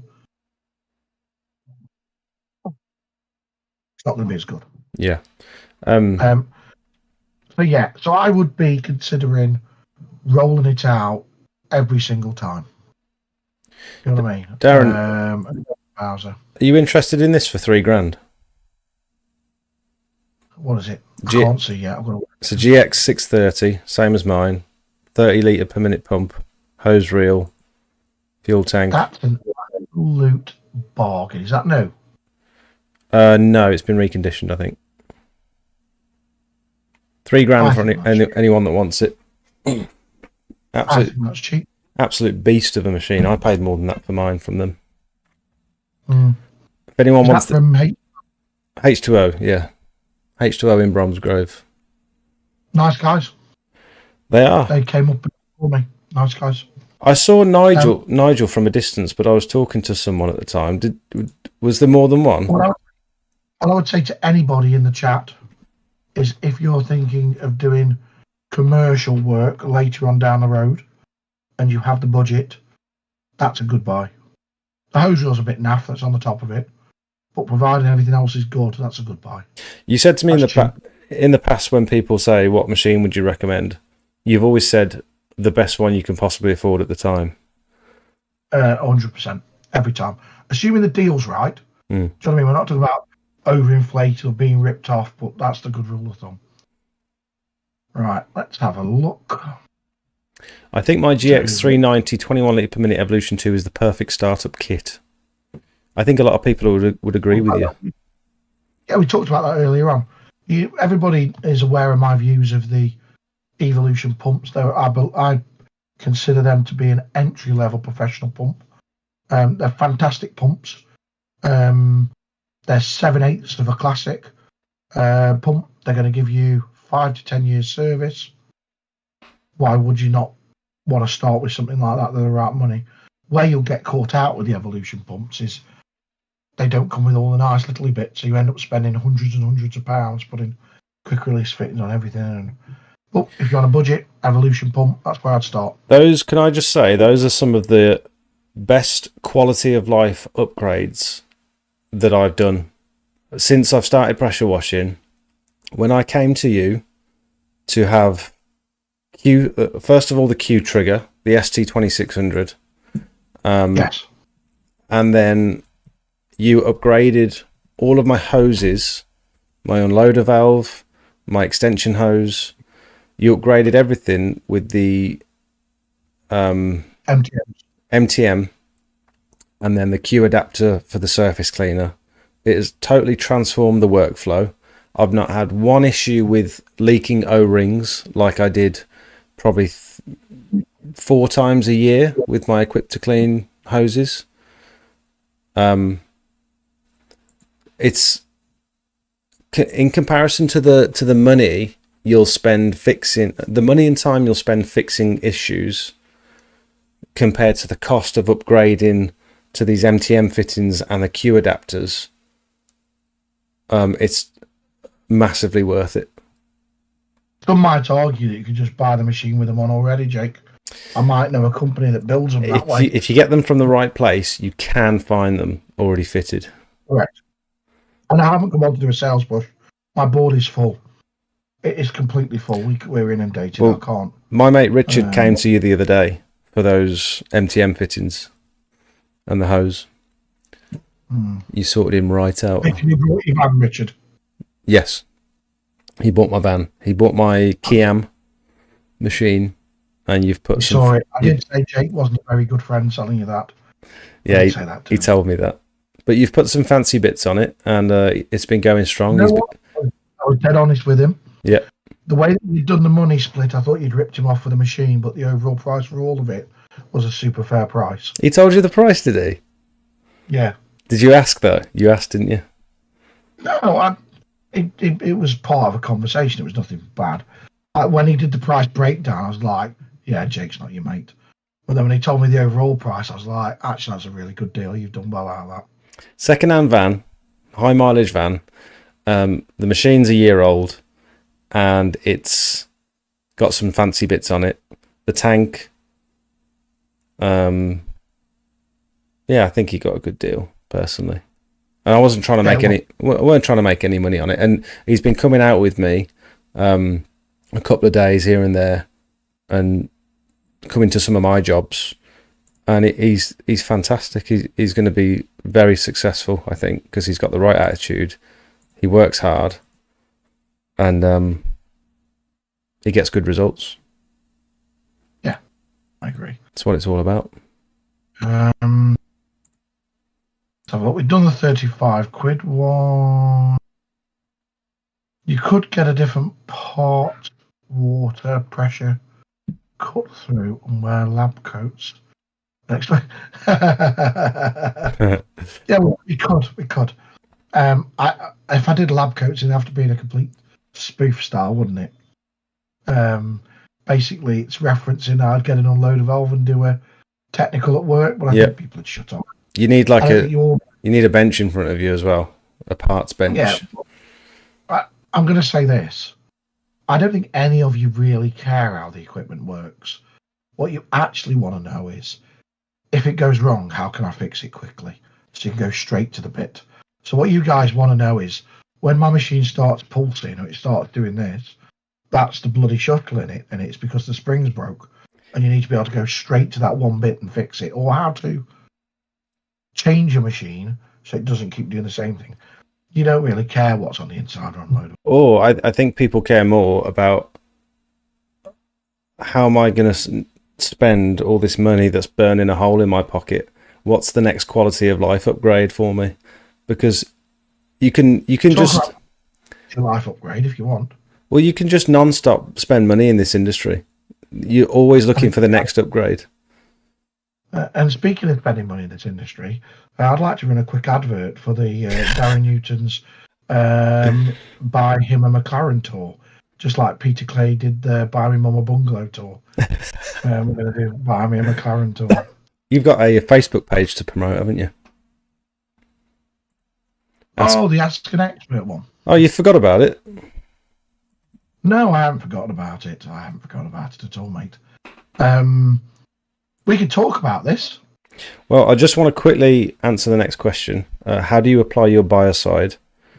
So I use a gardener backpack that broke.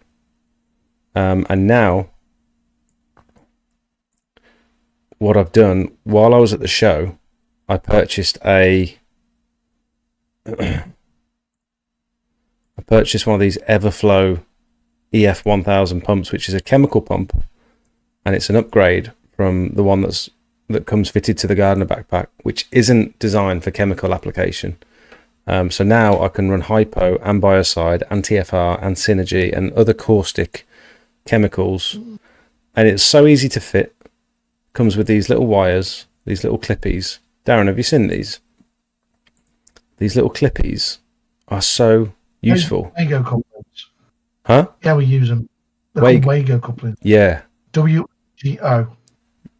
Yeah, they're really cool. And it took me like 10 minutes to swap over. And it now works. And that's how I apply my biocide. They've been game changers. Have they? I think you've skipped. Yeah, how do you apply a bio? We're back to is it the heat that ruins the pump when there isn't a return to tank? Yes, we've covered that. So yes, it's the heat that does it. Oh, this is a topical one. Tracy, has a customer ever not paid you? Now, is that the question to me or to Jake? I've had a few. Has anybody ever not paid you? No, I've had a few late payments where they've just totally forgot to pay me, and I need to get on top of this because I'm not checking. It's bad, but I'm not checking whether customers are paying me, unless it's like the big ones, and I'll look for the big ones. But the little ones, I need to be more on top of it. Really, I've got no system to check. Money. That's a man of too much money. No, it's not even that. I'm so busy that I'm not even chasing up quotes. When I send a quote out to someone, I sat down today for an hour and I thought, I should probably go back through and chase some of those quotes for people that just haven't got back to me, because it happens all the time. People get distracted and you'll chase them up and they'll be like, oh yeah, sorry, I forgot to get back to you. Can you book me in? And it's like, that's 500 quid I could have missed if I hadn't have got back to them. I'm so busy at the moment. So we've got a bunch of customers that are account-based customers. So we do lots of work for like bigger accounts-based stuff, like our site work and whatnot. So people in the shop always pay because it's a shop and you pay in the shop. We have the occasional one. I did one the other year. We'd fixed a machine called a grind buster. So it's a great big trailer mounted hot with 1,000-litre water tanks on the side of it. An edge grind buster. And I'm one of the few people in the country, who is trained to work on these machines and can fix them competently. There you go, second one down. That one. So I'm one of the few people that's competently trained to work on those machines. So before your van packs were popular, these things were it. This is what you towed into. H2O in Bromsgrove had one of these, but they had its sign written with all their... there it is. That's the exact one, look. Here. So this was it. So before all the van mounts became a thing, this was it. So in the 90s, this was it. And And I'm Edge trained. So I worked for Edge many years ago. So I know the machines inside and out. I've been all around Europe fixing those machines. So we fixed his Edge grindbuster. I did him his bill, I don't know, 400 or 500 quid. He was one of our accounts customers because he sent guys to and from. I think I even dropped it back at his place out of hours because they needed it the next day. I remember going above and beyond. And he ended up not paying me. And I rang him up and I was like, look, I don't know if you're struggling or whatever. You need to pay it. If you've got to pay in installments, pay in installments. Either way, just let's make some progress on this bill. And I was really nice about it. And it kept stalling. Oh, I'll pay you Friday. I'm waiting for a check. Oh, the accounts have paid it. Let me follow up and find out why it's not been done. In the end, I got completely fed up. I filled in the paperwork for small claims court. I took it to small claims court, and what you guys will find with this, and this is an experience to share, and somebody who's never going to pay you is also never going to turn up and defend themselves in small claims court. So he never turned up in small claims court. I obviously got the judgment. I then rang a company called DCBL. Are you familiar with who they are? No. Have you seen them on the telly? We can't pay, we'll take it away. Oh, yeah. So their company's called DCBL. We rang them up and said, we've got this county court judgment. They said, what is the value? And by the time the county court judgment had put their fees on, it was about 650 quid. Brilliant. We'll take the case on if I'm prepared to spend another 60, 70 quid to get something called a high court writ. And in basic terms, once somebody's got a high court writ against you, so county court and county court bailiffs, if you know all the beat the bailiff stuff, it means for nothing.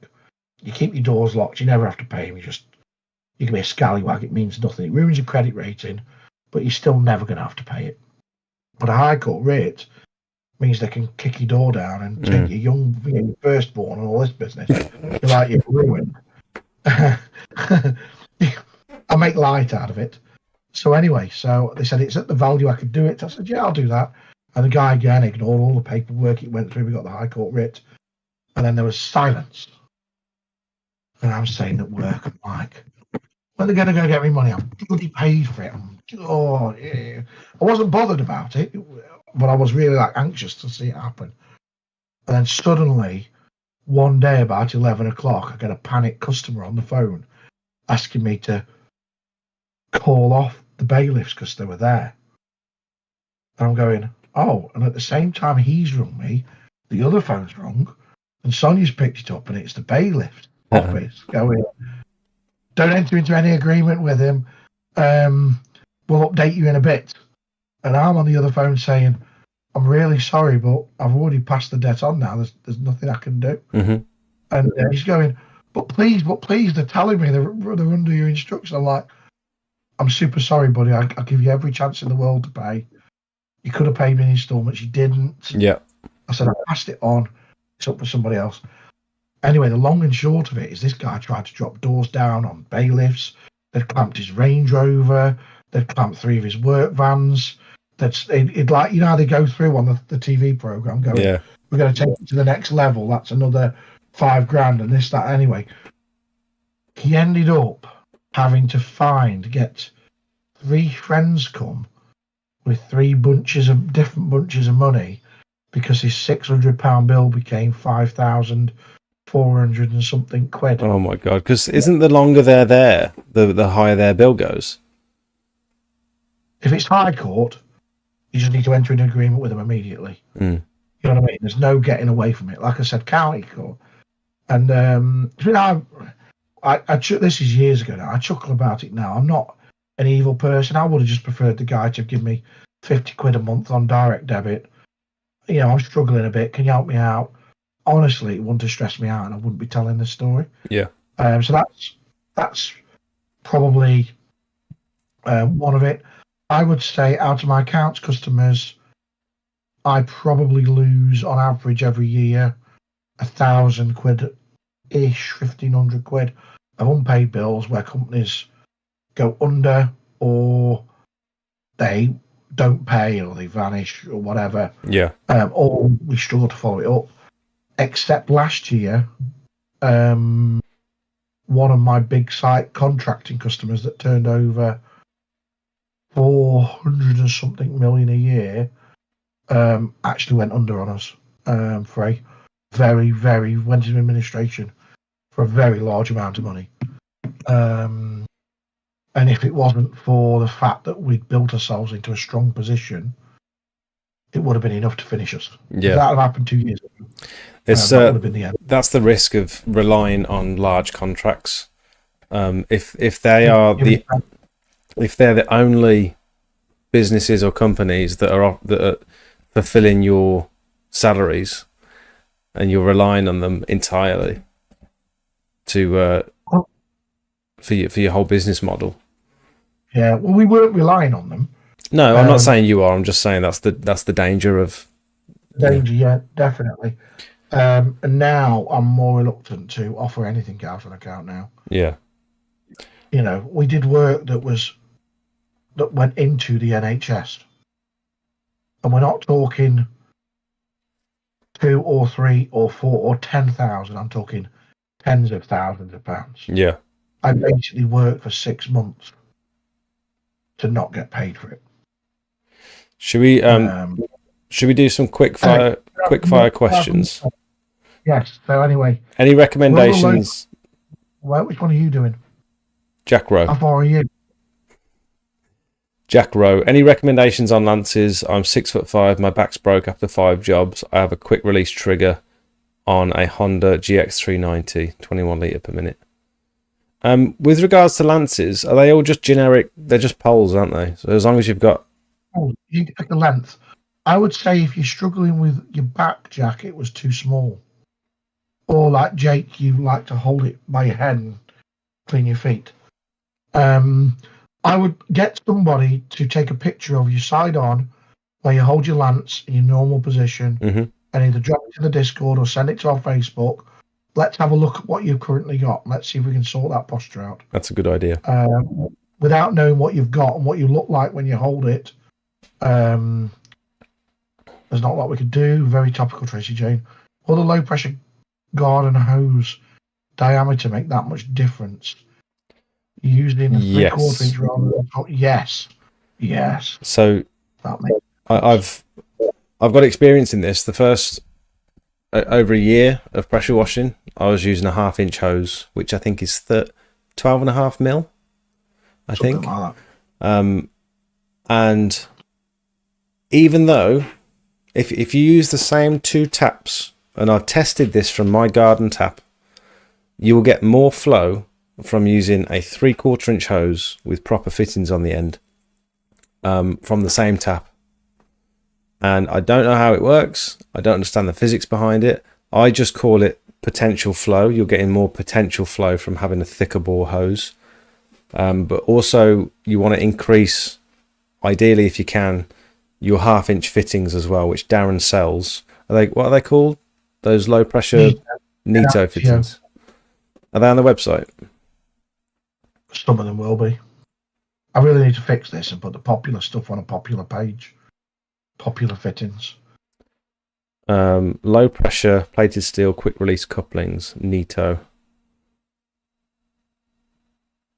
There's only 1/2 inch on there, but we've got all the 3/4 in stock. Yeah. So yes, makes a massive difference. Inch. There you go. There's the 3/4. What? Oh, sorry. Did I see it? Okay. Yeah. Also, I'm going to chip in with that. The length of your hose makes a difference. Huge difference. Does it? I think so. There is some merit in having a shorter hose for shorter jobs, especially when you're struggling with water. Having a massive 100-meter hose and trying to use it all the time, while it's caught up on a reel, will definitely slow you up. Yeah. Also, if you've got a hose that tends to kink or it flattens itself out when it's wound up on the wheel, always fully unwind it because you don't know what's under all those ravels of hose. You might find there's a twist or a kink or a flat bit. Yeah. You've had that happen to you, haven't you? Loads of times. That's a voicing experience. So we've got I'll be in touch because the 15-litre Lancet engine without the return to tank. Yeah, we'll sort that out. Not a problem. I did a job where I had just my 500-litre tank filled with no supply. How best could I have conserved water? Revs down and loaded down fully. That's okay. Go on. Sorry, what was you going to say? Let's have a listen to your advice, Jake. That's a very difficult one. I don't think I would take on a job where there is no water supply unless it's a very small job, because you're balancing cleaning power with trying to conserve water. And if you're going to turn your cleaning power down to conserve water, you're not going to clean the area as quick. And if you turn your machine up, you clean the area quicker, but you risk running out of water. In both scenarios, you run out of water. It's just how quickly do you want to do it? And well, I will tell you how to conserve water. Mm-hmm. So what's really important? So your machine, it's a fine balance like you've just described, right? And nozzles are very much like putting your finger over the end and closing the gap. So just turning the revs and just turning the unloader valve down will reduce flow. But you're also reducing pressure at the same time. So you get to the point where you can't effectively clean. Mm-hmm. What you need to do is put a smaller nozzle in and then turn the unloader to that rated pressure. So say, for example, your machine is normally a 21-litre machine. So I know off the top of my head that if I want to run a 12-litre machine at 100 bar, I would fit an 045 nozzle, right? So if they take their machine, turn the revs down, start turning it, put an 045 nozzle in, turn the machine to 100 bar, I'll know that they'll be roughly using about 12 litres of water a minute. The rest will be bypassing back to the tank. So it's all about adjusting the nozzle for the to reduce the flow as well. So when jetwashcleaning.co.uk go and do their, I keep saying .co.uk because that's what he's called his company. And Doug goes doing remote cleaning. So he takes that pickup truck and tows a 2,000-litre Bowser with it. He runs a 21-litre machine, but he runs it on 04 nozzles turned down so that he can extend the quantity of water while still retaining some pressure. Yeah. So I used Richard's machine today. We were teaming up on a couple of jobs today, and going from my machine that's got a wider orifice nozzle because it's suited to my 30 litre per minute machine, going to his turbo nozzle for the 10 minutes that I was using it, because it was a smaller orifice, his machine was turned all the way up, unload a valve all the way up, revs up. Because he's got a smaller turbo on there, the pressure it was kicking out was incredible. And so the cleaning power was so much more than what I normally use, just because yours is tricking you. Sorry? Yours is tricking you. Your machine, yeah, I get, but you've now got a soft start on it, so you don't get the... Yeah, but you don't, as well as that... I get the point. Because you've turned your revs down, you're losing some pressure as well. Yeah. His will feel like it's got more. Yeah. So even though his machine is less powerful than mine, he was running a much higher pressure than I would normally run. Yeah. Right. Well, here. So that way you probably needed 1200. My back was the same. Yeah. I. That's what we're alluding to, but without seeing your actual posture and position, it's difficult to say. It might be worth stopping into your local place and having a hold of a couple of different sized lances. And don't listen to them if they tell you they just have the standard 900s. Darren, how are you for time? Oh no, I'm good tonight. I'm good tonight. Can I leave you to answer some questions while I go and get a coffee? Because I've got no one in the house that can go off and make me one like you have. I'm gonna have to order a coffee in a minute because I'm dying too. Let me order a coffee in. You talk while I order a coffee. Okay, fair enough. That's a good deal. And then we can go from there. Does Darren feature in the manual? Does he have a few chapters? Are we talking about the cleaning manual? No, he doesn't, unfortunately. In the garage, please. Jake, how do you go about work if you have booked customers in for pressure washing, say next week, for instance, and it rains all that week? So I will pressure wash in snow, rain, shine. I don't care. I get wet anyway. I'm in my full waterproofs. Whatever happens, I will pressure wash in any weather. Whether I can do an effective chemical treatment or not is a different story, because if it's raining heavily, my chemicals are going to get diluted. So I either don't do the chemical treatment or I put it on much stronger. If I'm using biocide, I had to cancel a job in London 3 times. I still haven't gone down to it because the plan is it's a honed Indian sandstone patio, and I know it's not going to be clean on the day. Once I've pressure washed it, it won't look good. And I've told the customer this, it needs a post biocide treatment, and I can't apply that in the rain. So we're having to wait for the warmer months. The other thing I can't do when it's raining is resanding. So I can't go back on a dry day to resand if we haven't got any dry days coming over the next couple of weeks. The last thing I want to do is clean some block paving and then wait 2 or 3 weeks before I can resand, because the weeds are going to start coming back up through and I'll have to clean it again. So that's what I'd say. Darren, welcome back. Oh, hi, mate. Sorry, I was just listening. That's okay. I was listening to. So, obviously, for those that are new to channel, they'll realise that I don't do any of the cleaning. I build the kit, know about the kit. You do all the cleaning. I often get asked, "What chemicals should I use?" I genuinely don't know. I have a reasonable idea, but I am not an expert in the field of cleaning. So that's why you guys come along that do it all day, every day. And talking of experts, we talked about the Facebook group quickly. Yeah. What we've done is we've set up a little group where we've invited experts in their fields to come along and ask questions on it. So that was the tedious link from earlier on. Right, where are we? Jake, how do you work booked in customers? Right. I agree, Daz, this man is on with too much. I know. It's all these extra views I bring him on YouTube with my stardom and fame. I think it's this is a mutually beneficial relationship. I just like a reach around, Jake, and you've got long arms. Can I take a 2-minute break to go make a coffee? Yeah, go do what you need to do, mate. Right, so let's have a look. So, Elliot, the best 15-litre machine on a budget to get under £1,000. I would say the Hyundai. You can have it with a JCB frame if you want. I prefer the Hyundai frame.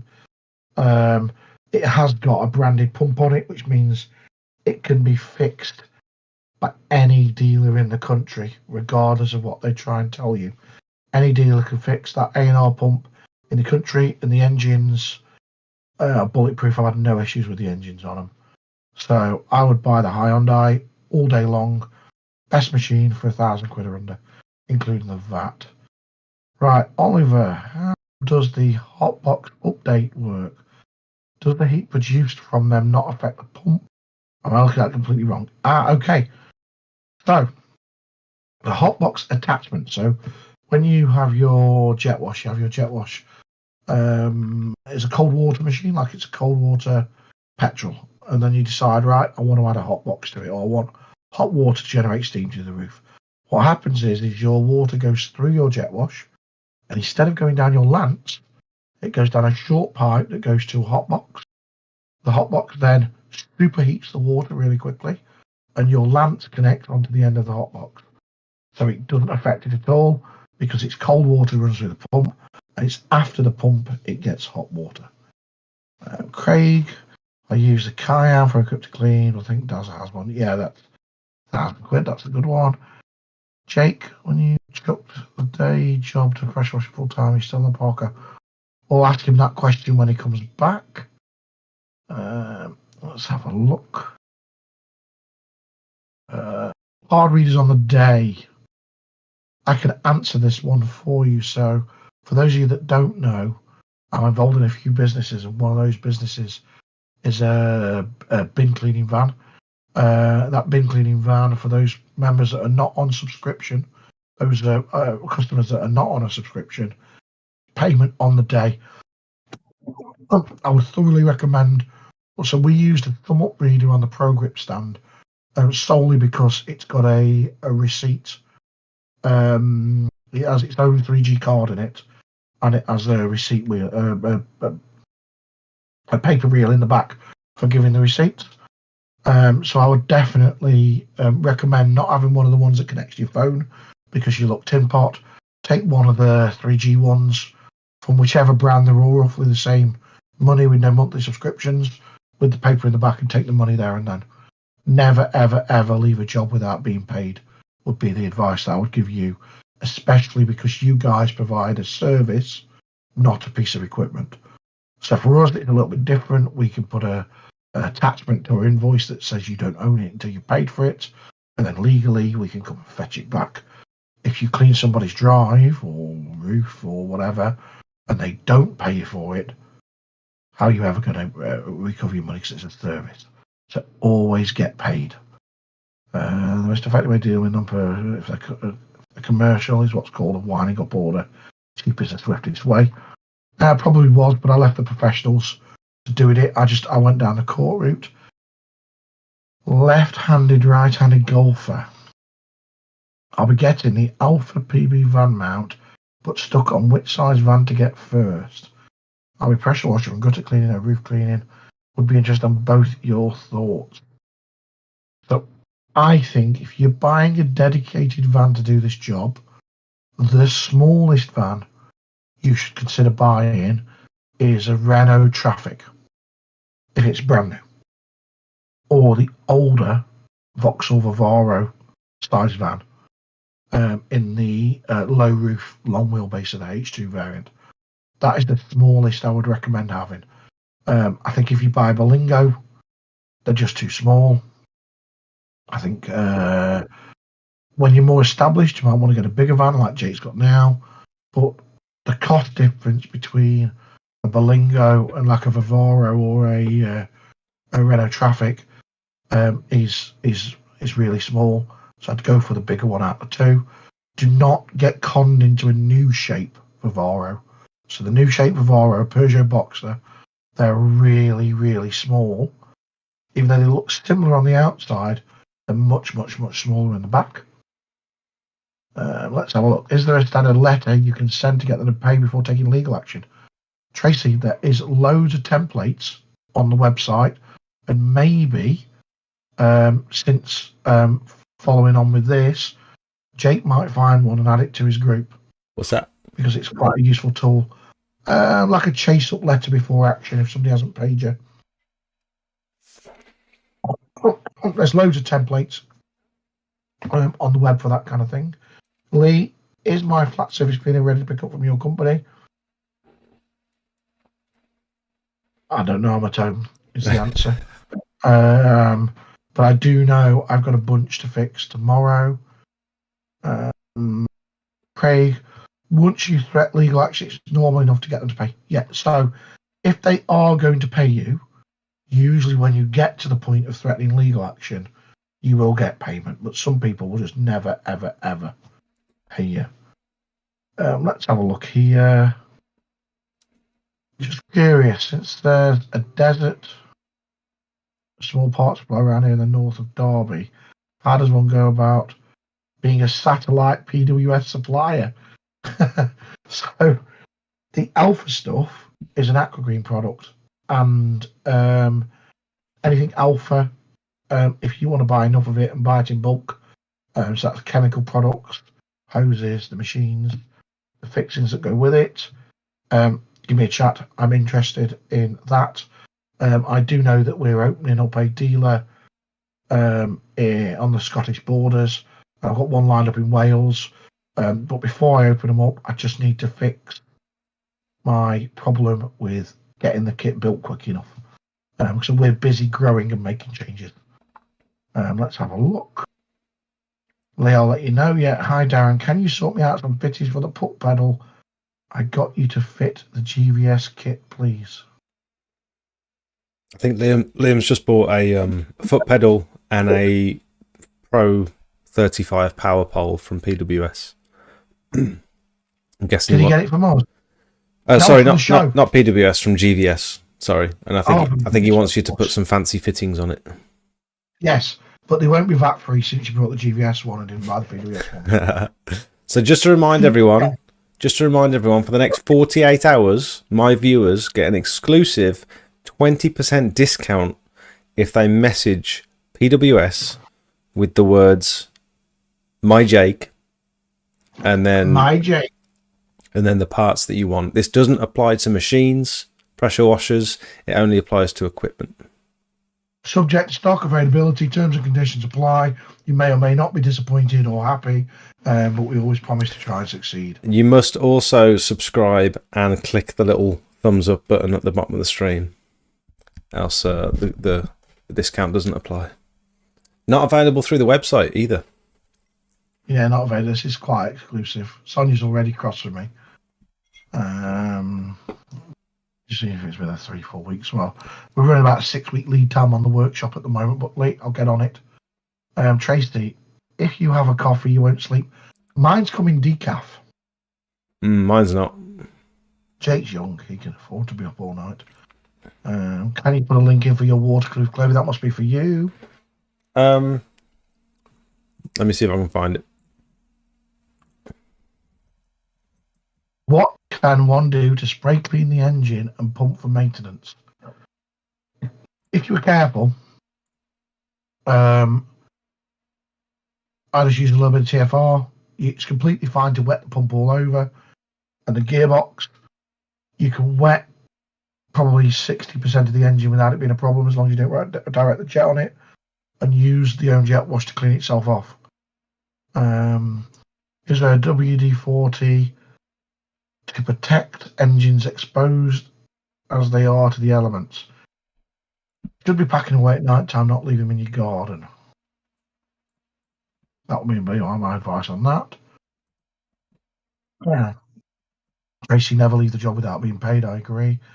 How much would it be for the return to tank kit for the Kiam you mentioned earlier? Somebody. I'm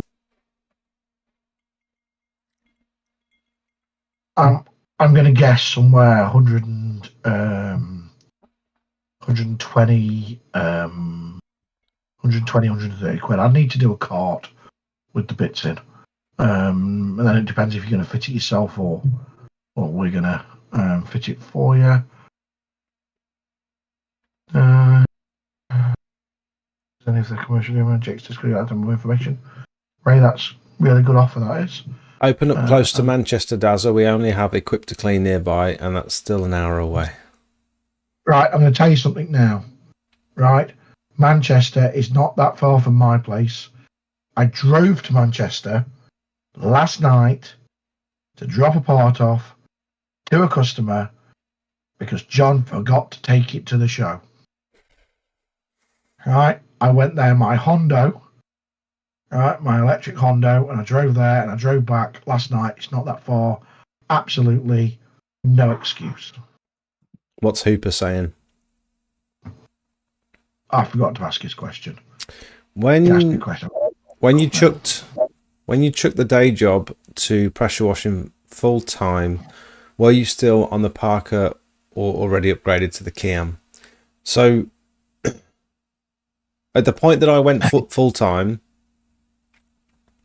I set myself a goal of having 2 months worth of savings. I had 2 months worth of work booked in the calendar, and I'd already done all the upgrades that I thought I'd need. I didn't want to go full time and then still have to spend money. You always have to spend money in the pressure washing game. You're never going to go a month without either buying some chemicals, fixing something, maintenance, whatever it might be. But at the point that I went full time, I bought my van, I bought my Equip to Clean pressure washer, I'd bought my hoses, my lance, everything I thought I needed to get going and to sustain myself. Because the last thing you want to do is still have stuff on the list at the point where you leave your job. Because, and the other thing is reduce your finances as well. Because if you can get your monthly outgoings smaller get rid of Netflix, get rid of Amazon Prime, all that sort of stuff, reduce your phone bill, and it puts less pressure on you having to earn a certain amount of money per month to be able to actually be successful. And the first few months, I'd say that the first 12 months are going to be very difficult.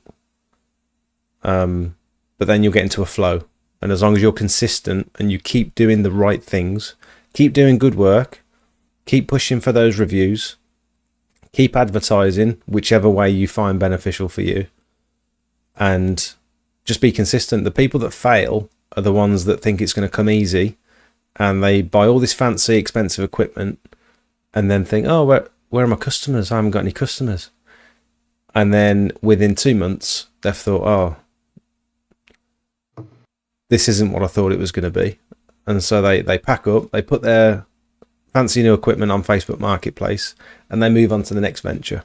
And it's not how it works.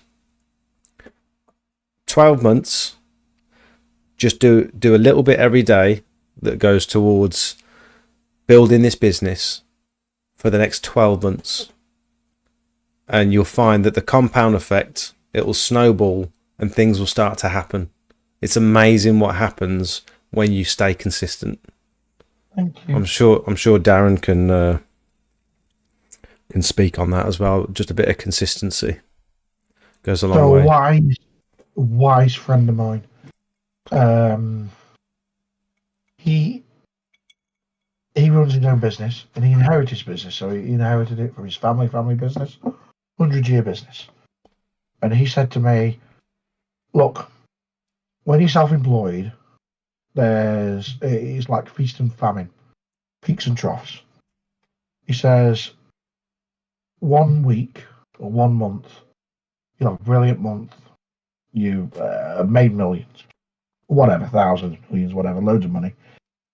He said, the next month, you might make nothing. And so on and so on. He said, and then you might have a run of 3 or 4 months where you made a load of money. And he was saying that basically the mistakes that people make is when they start to see a little bit of regular good, they then make the mistake and they lease a new van or lease a Range Rover or whatever it is. So they never buy it. They earn enough money to make the payments, but they never buy it. He then goes on to say, but then the poor times come and you've loaded yourself up with loads and loads of monthly outgoings. And his advice was the same advice that you've just given, which is keep your monthlies as low as possible. And I was chatting with George last night, and I've gone to a lot of trouble to save 200 quid a month on fuel to get an electric car that runs off my solar panels at home, because I'm doing the same thing constantly. A reduction of your overheads is a net effect pay rise. Yep. So if I can save 50 quid a week, it's the same as having a 50 quid pay rise if my life's the same. Mm-hmm. So I'm really astute at driving the best deal for my monthlies. So out of all the kit that we've got, I've got to a point where we can have finance on a van because we've got a load of work, but we'll only ever have one on finance at a time, and we'll always pay the balloon up front. Mm-hmm. Again, wise man says to me, same wise man, when you're at the point where you're going to start doing this, make sure that you do the balloons and you do the stuff up front. So when you come to the end of that period, while going might be good when you initially take it on, it might tail off towards the end. And what you want to do is you want to make sure that at the end of it, you haven't suddenly got to find a load of money when work might have gone bad. Yeah. So it says, while the going's good, pay your balloon up front, do everything up front. So what you said about... Sorry, I didn't mean to cut you off. No, it's all right, mate. It's the same thing. Just he just went into a little bit more depth about bits and bobs. So in my life, I've got, apart from the house, which was a recent thing, I don't do finance personally, and at work we only ever have one vehicle out of the 6 ever on finance at once. but we now rotate a vehicle off each time now. So we have it over 2 or 3 years, and we rotate around the fleet. Yeah. So what you said about the good months, not getting too extravagant because you think this is how it's going to be now. But my business is successful because I'm having some good months. That also applies to the bad months. That doesn't define your business just because you've had a rough month. Like during the first year, luckily, I was still on a 0-hour contract with my old employer. And that's one thing I'd recommend is stay on good terms with your employer when you leave. And if you can get like a 0-hour contract, or you can drop your hours to part-time, that saved me over my first winter because I was able to go back and do a couple of days here and there and keep the money flowing, because winter pressure washing is dead over the winter unless you've got commercial work set up, which if you're in your first year, you probably haven't. My first year trading.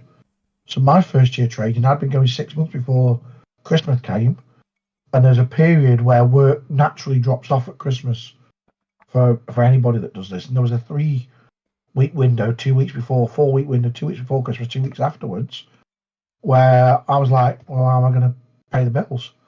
And I actually got some casual work, and this is a bit minging and whatever, but I went and worked in a lairage at a slaughterhouse.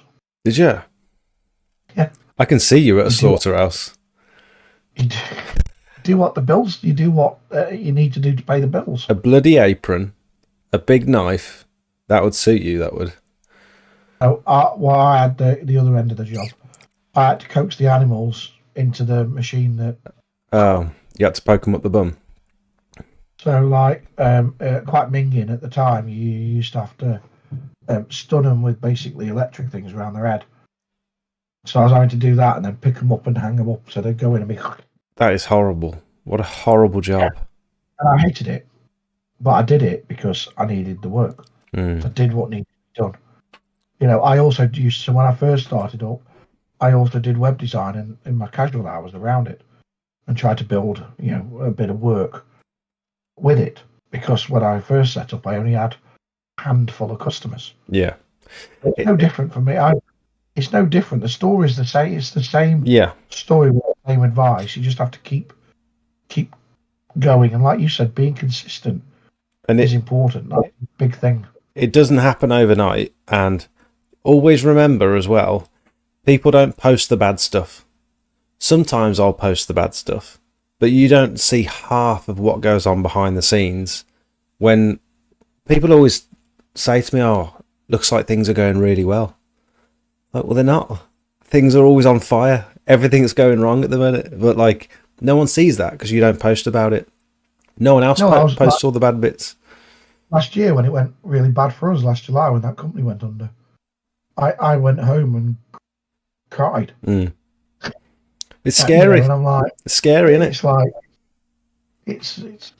it was one of those things. And now, you know, it's like this. I'm convinced that this flurry that we're suffering at the moment, and I say suffering in a nice way, is a blip. Mm-hmm. And I'm waiting for the bubble to burst. I'm scared to gear up too much, which is why I'm doing the extra hours, and we're all doing the extra hours, because any minute we think it's gonna go back to normal. Yeah, that's what I'm waiting. It's the same mindset I'm waiting for. Is when's something gonna go drastically wrong, where everything I've built falls apart, and I'm preparing for that day. You know what I mean? Which is, it's weird to think because you work hard and you think things just get bigger and better and better and better. But I'm waiting for the day where, the other day my YouTube channel got demonetized for no reason. I got kicked off the YouTube partner program. All my memberships got paused. So the 120 odd members that I've got on the channel now all had an email to say they're no longer a member of my channel. Sorry, Jake, I dobbed you. And it was I wrote to YouTube and I said, "Do you know who I am?" It was pay me those royalties. It was just some stupid little algorithm thing that found me watching someone else's video, and I think while I went to the toilet for 2 minutes, the video was still playing and I wasn't contributing anything. And little things like that. My van blows up or you've whatever. had bad luck, haven't you? Yeah, the engine warning light came back on again today, and it's like, when's something going to happen that's going to make all this just fall apart? Everything that I'm working towards. We all make it better when Sophie comes back and she gives you a hug. That'll be when it'll be better. I'm not a pessimist. I'm just skeptical that this is going to last.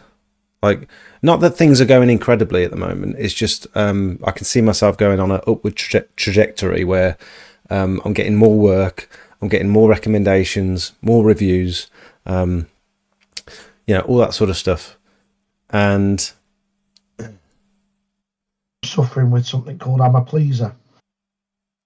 If somebody wants something, I always try and help them out, and that's actually affecting me at the moment, and it's going to start affecting me negatively because I'm constantly trying to help people out.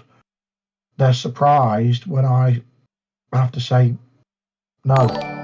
Well, the thing you've got to be careful of is when you're a people pleaser, is just saying yes all the time and then not following up, not following through. Because if you get to the point where you're too busy, you're saying yes to everything, but you're delivering half of what you say yes to. That's when things start, going bad. So but we've had a well-oiled machine with this green stuff, with the fabrication, for a couple of years, and I've got no idea why suddenly fabrication and powder's taking so long.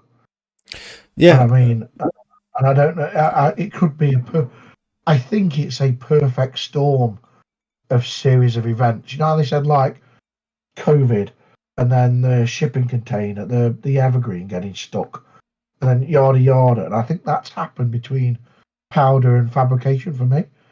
So Sonia's got capacity, even though she'll be watching in the. We'll find out now if she's watching in the other room, right? Sonia and Chris and the gang have got capacity to make more machines if the green stuff would turn up for them to build it onto. yeah. Or wait is waiting for the green stuff to come. I'm suffering because Perfect Storm. John is now about to have his knees done, so I'm going back. Although I'm busy on the spanners anyway, I've got to go full time on the repairs. So any innovation or nice stuff that you see will have to be done definitely out of hours. That's the fun stuff, isn't it? The innovation. It's the bit I enjoy. It's the bit that we're all waiting for. I'm desperate to get this. I've got to build it next week. It doesn't exist yet. So there's a machine leaving our place next week with a DI system on the back of one of our Alpha compacts with chemical injection for soft washing, and it doesn't exist yet. I'll make it next week. I would love a week off to tinker with stuff, with ideas that I've had. How good would that be? Just have a week where you can just play. Because that's where my head is. I didn't even get my holiday. I had one day at the zoo. I came in and worked every day. Because this is a blip. I'm convinced this is a blip. I'm the same. I'm convinced it's trying to make the most of the time where things are going well. You're just trying to. Is what it is. Somebody wants to know how. Okay, here we go. Sonia, I miss those days of only answering the phone twice a day. There's a picture of her in our first office on our Facebook, in our first unit, with a sum of all the bits I could afford when I got started. So, talking about how things grow over 20 years, the picture that we posted on our company Facebook, the sum of all of our stock then was the extra stock that wasn't on the service van was probably 500 quid. All I could afford extra to put in the showroom for people to look at. Yeah. Now we've probably got £1 million worth of stock. Yeah. It's mental.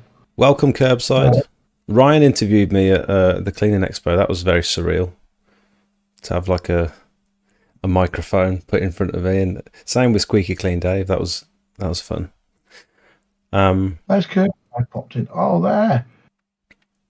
Oh, he came and interviewed me too. I said to him, "You realise I only exclusively work with proper YouTubers Is it? like that."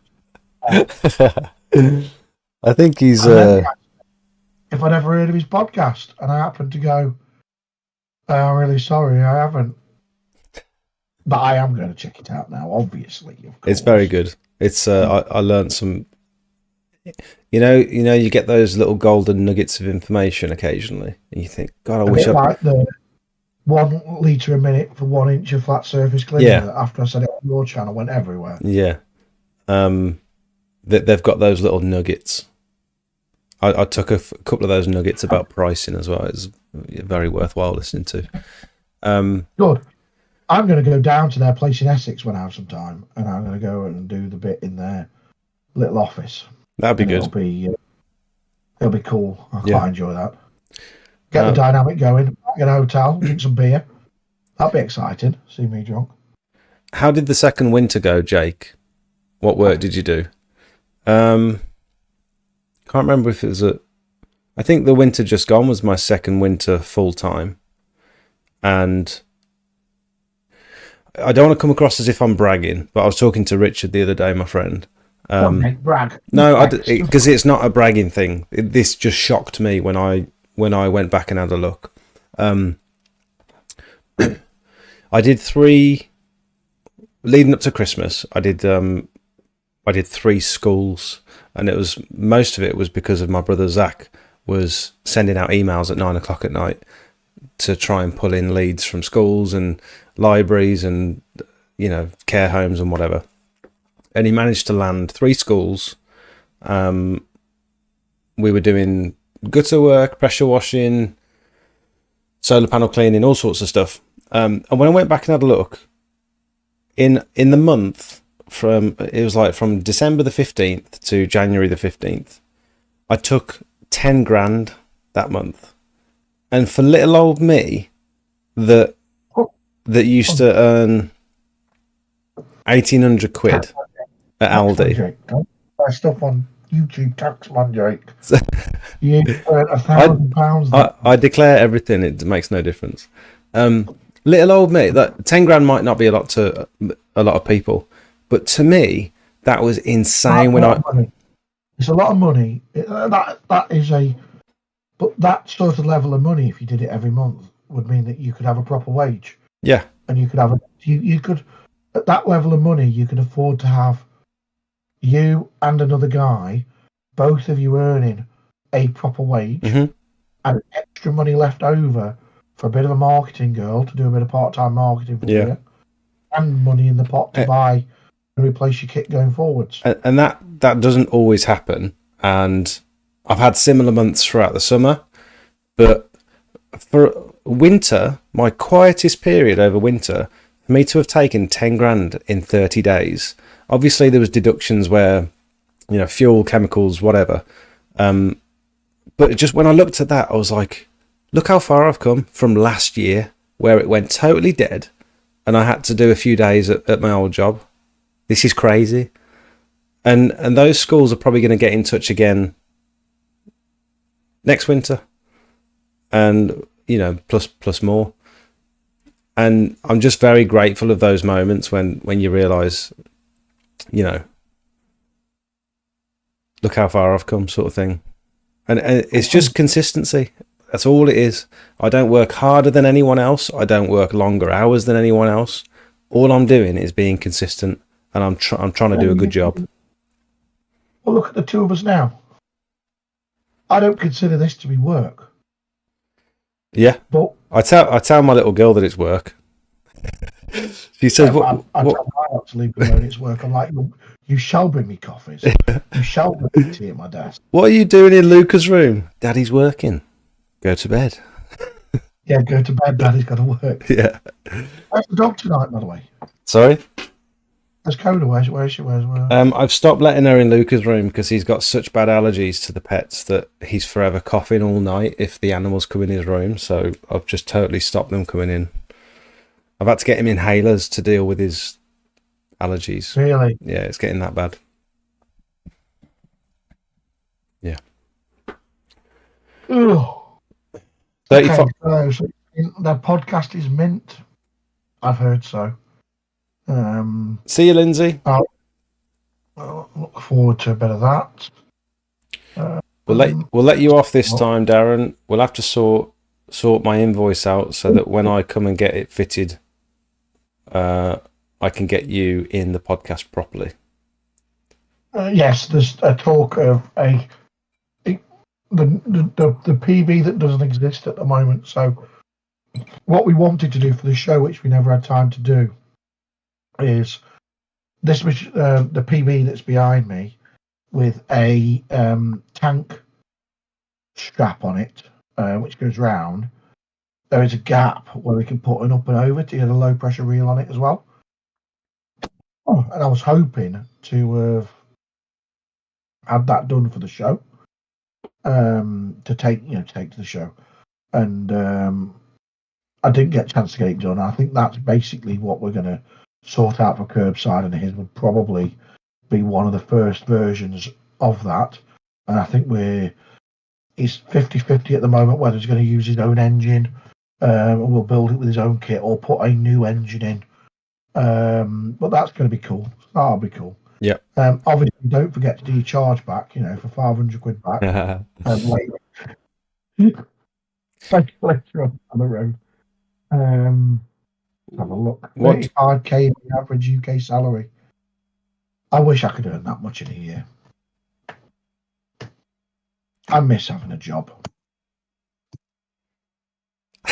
What look at me like that for, Jake? I can't work out what you're doing. Do you think the taxman's watching? I declare everything. I just invest so much back into work. Yeah. How without borrowing money? I've just told you I don't borrow money particularly. I don't do finance. I've been going for 20 years. I've gone from 500 quid's worth of stock to £1 million worth of stock. That hasn't come from me having a massive wage each month. I have Sonia runs a really, really, really tight ship at home, and we draw just enough salary to do what we need to do as a family. Not a penny more. Everything else goes back into work. It goes back into stock. It goes back into future-proofing us. It goes back into the next evolution. It meant that by doing this, I was able to invest in ProGrip. I was bring that Big Daniel and move that forward. Can you speak? Can you speak on that for a minute about you've obviously got to a point where, I mean, from the outside in, it looks like you're successful.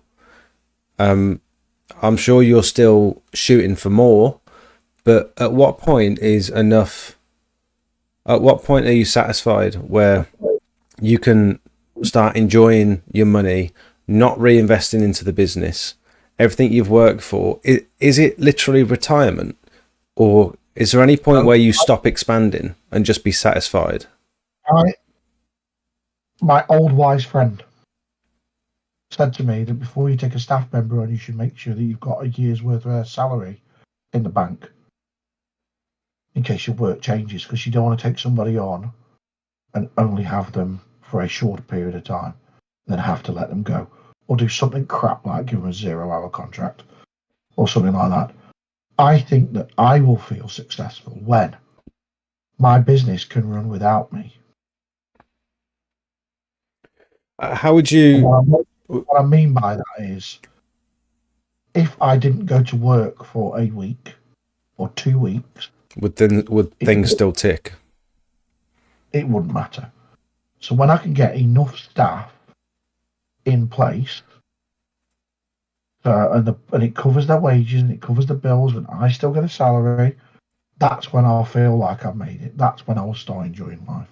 At the moment, the reason why I'm doing so many hours is because I'm doing my job and somebody else's job, because I currently think it's a blip. Yeah. What's McDonald's? Apple, what's it called now? Apple Tart. Apple Tart? What was it called? He's just called you an Apple Tart. Sounds about right. Thank you so much. Sophie knows she's my favourite out of you two. She carries the channel. She does all the work. He's She's top videographer. he's saying you do all the work. relay- Thank you. I do all the work. Yeah, I've pulled it. It's a hot apple pie and a plain McFlurry, and you crush the apple pie into the McFlurry, and it's beautiful. So now you're going to melt the McFlurry. Yeah. So anyway, so that's when I'll feel successful.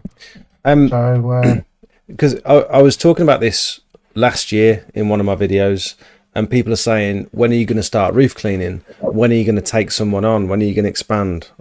And it's like, at what point am I just going to be happy doing what I'm doing? Do I have to keep expanding? Do I have to keep pushing the business to the next level? Or am I happy earning what I'm earning now? Am I happy with the rate of work that I'm putting out? Am I happy with my work-life balance? Like, at what point do you just say, this is fine? Well, I did things because I went self-employed at an early age.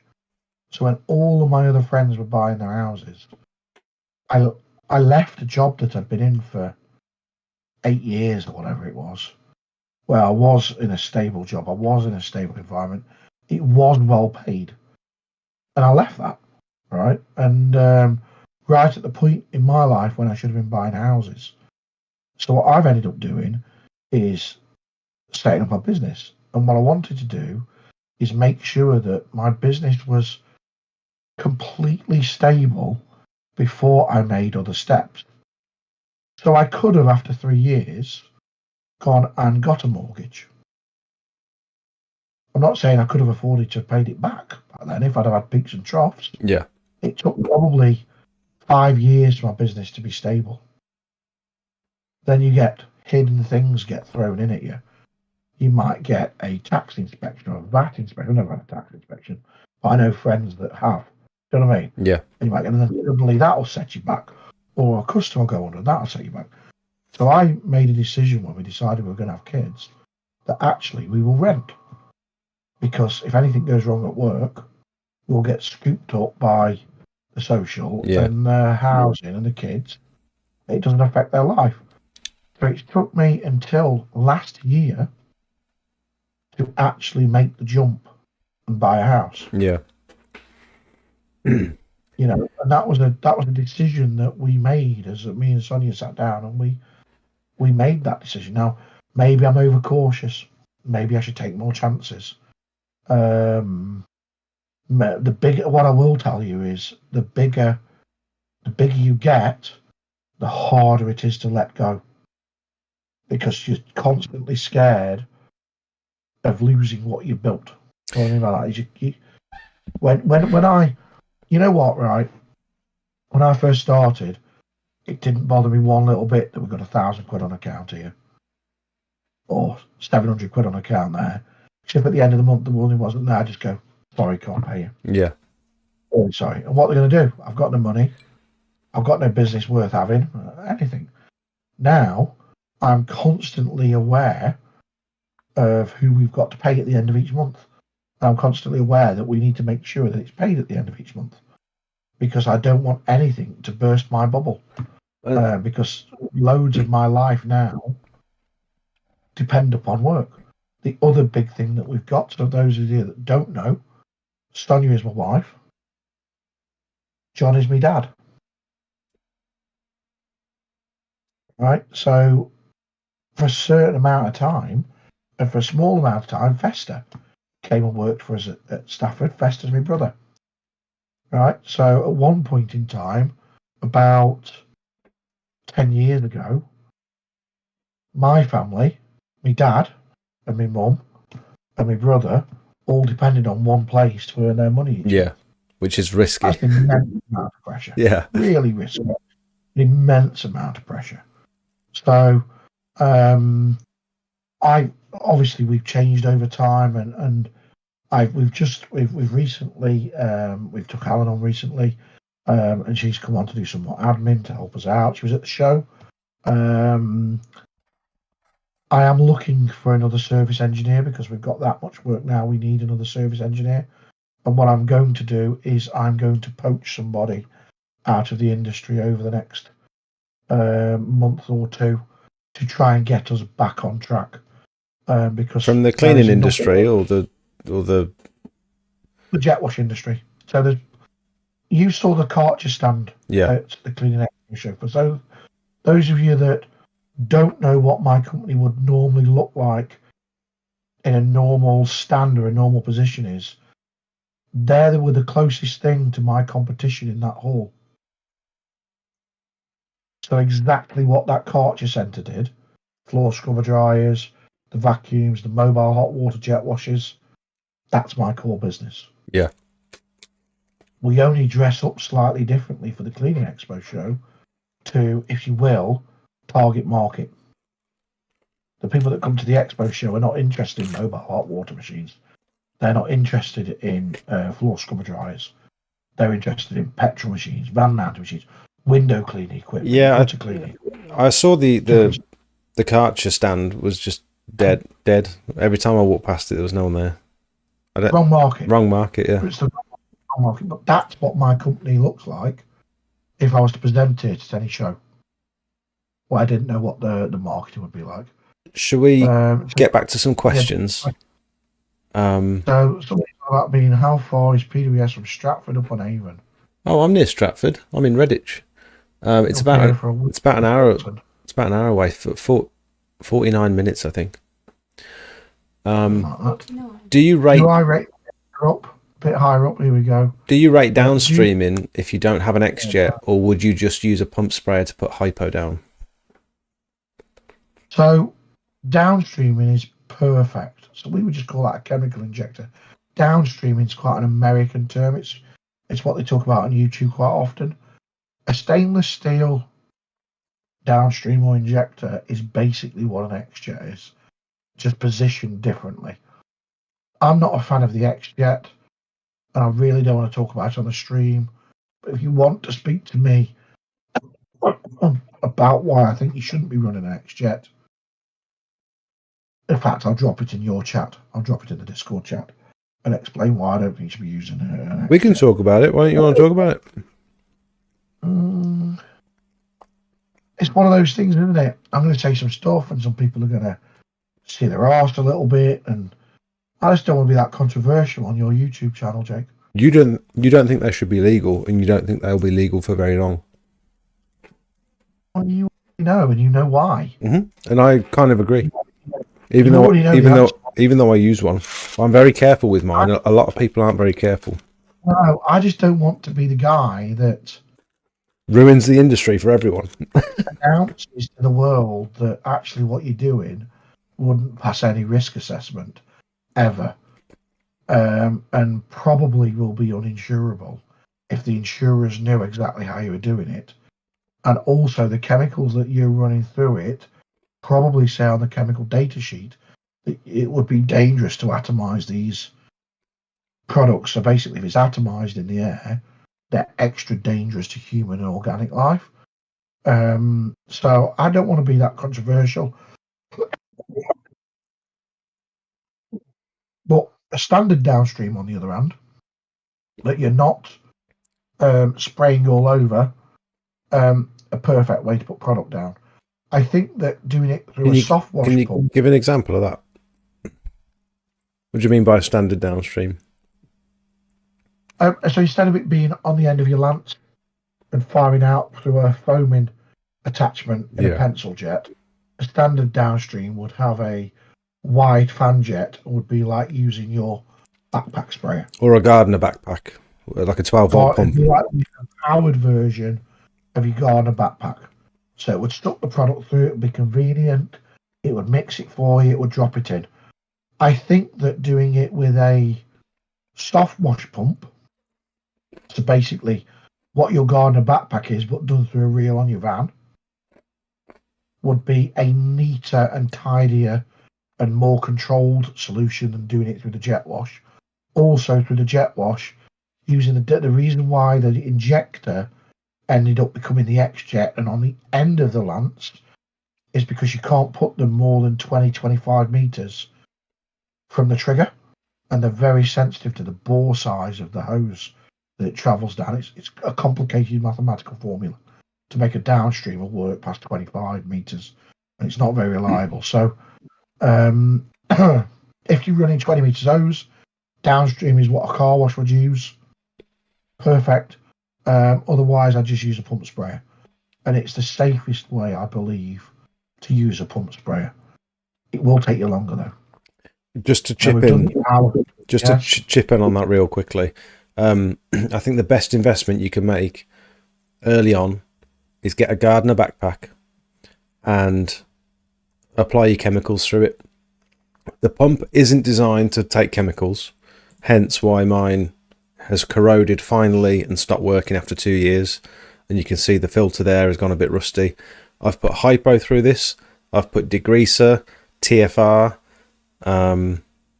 biocide through it, and it's lasted 2 years, which is garage, Jake. Sorry, I love the way you've done this in your garage and your shed, and not on the kitchen table. Yeah, I definitely didn't do it on the kitchen table. And the gardener backpack opens up so many opportunities to do conservatory roofs. You can clean gutters, faces, and soffits. You can biocide a roof. You can put hypo down on the floor. The one thing I would say is try and get yourself one of these pumps from DA Components. What are they called? DA. It's DA, isn't it? To be honest, it's just a 12-volt pump with chemical resistant seals. Yeah, it's nothing special. It's part of the kit. It's got Viton seals in it, and so it's a little bit more chemical resistant than the standard pump. You can buy pumps like that off Amazon. Yeah, it's just about knowing which ones to get for the right seals. But that's what I'd use for applying chemicals. I do it through a water-fed pole, so it's got two 50-degree fan jets, and it applies it in a nice, even. You could even get a lance for it if you wanted to. Gardener sell a little lance. Just try and get plastic fittings normally, because if you're putting harsh chemicals through it, you don't really want to. Is stainless steel bleach resistant? I don't think it is it? Yeah, it doesn't corrode. It doesn't? Oh. Not as an injector, it just doesn't corrode. Oh. Right, so let's have a look. Here's one. Hi, Smout. This is for you. I recently found your channel and I'm so happy with it. I'm a 15-year-old who's been starting my own pressure washing business. I have a Norse pressure washer. I've been trying to get more stuff. Well done. 15. That's amazing. Great work ethic. That's fantastic. I support any youngster getting started. Drop me a message with what you've got. I might send you a freebie in the post if I can help you out. Ooh. Are you in the UK? If you're in the UK, I can help you out. Oh, look, Trackers is on. Is this still live? As you'll know from my Facebook videos, they're often pre-recorded videos and definitely not live. So don't come down to the unit when you see me doing a video. No joke, when I first started doing videos from the unit at night time, the locals would start turning up because they knew I was at work. I just wanted to know what your advice was on the equipment I should invest in now that it's actually necessary to expand my business. As I'm under 18, I obviously can't get a van, but I'm researching already for when I do get to 18 and actually start my business. What would you say is the ideal setup for someone? Something that's small, relative, not crazy high budget. Yeah. Depends on budget. I mean, at 15, if you're doing it local, if you're a bit of a MacGyver type person, you can probably get a little trailer to tow behind your mountain bike or something. Put your petrol jet wash in a little trailer. I know a local gardener that never passed his driving test that has a trailer behind his bike and runs his business off a push bike locally. That's brilliant. There's absolutely no reason why he couldn't do that. If you wanted to buy quality, you could buy something like, I'm going to say a Bambino carry. You can buy something like that, a smaller engine, smaller pump with quality. I think at your age, if you could get something like the Hyundai or maybe even that £1,000 equipped to clean with the add-ons, I think that would be a real great machine for you at that age group. It's £1,000 machine. It's not cheap. You won't find it on there. No, they don't exist. You have to. We do a carry version. It's that engine and pump in a carry frame that you can lift inside a van. You need to have a look on my face tube for a picture of that, Jake. You have to like know a man who knows a man who knows a man that can do the handshake. I bet I could find it. I bet I can Yeah, find well, it you'll in have 2 minutes. Oh, on Facebook you'll find it. Right, let's have a look. But yes, something like that, £1,000 machine. Do it on the back of your bike. I would use that machine until it was dead.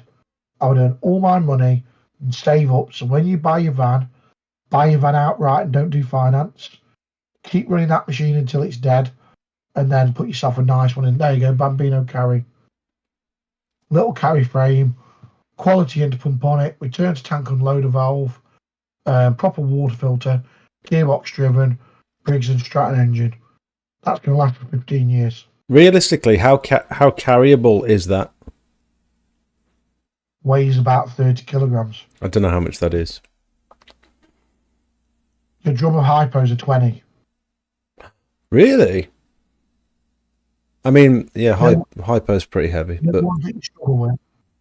20 kilograms there, Jake. you what? It's about 25, 30 kilograms, right? Yeah. Maybe. If you take someone on, you're reliant on others, and they're also reliant on you to pay the wages. It's a bit of a two-way street. Oh, Craig, I remember you clean Morrison's. I look at that every time I drive past it. I think, I can't believe he's cleaned that whole roof. It's absolutely huge.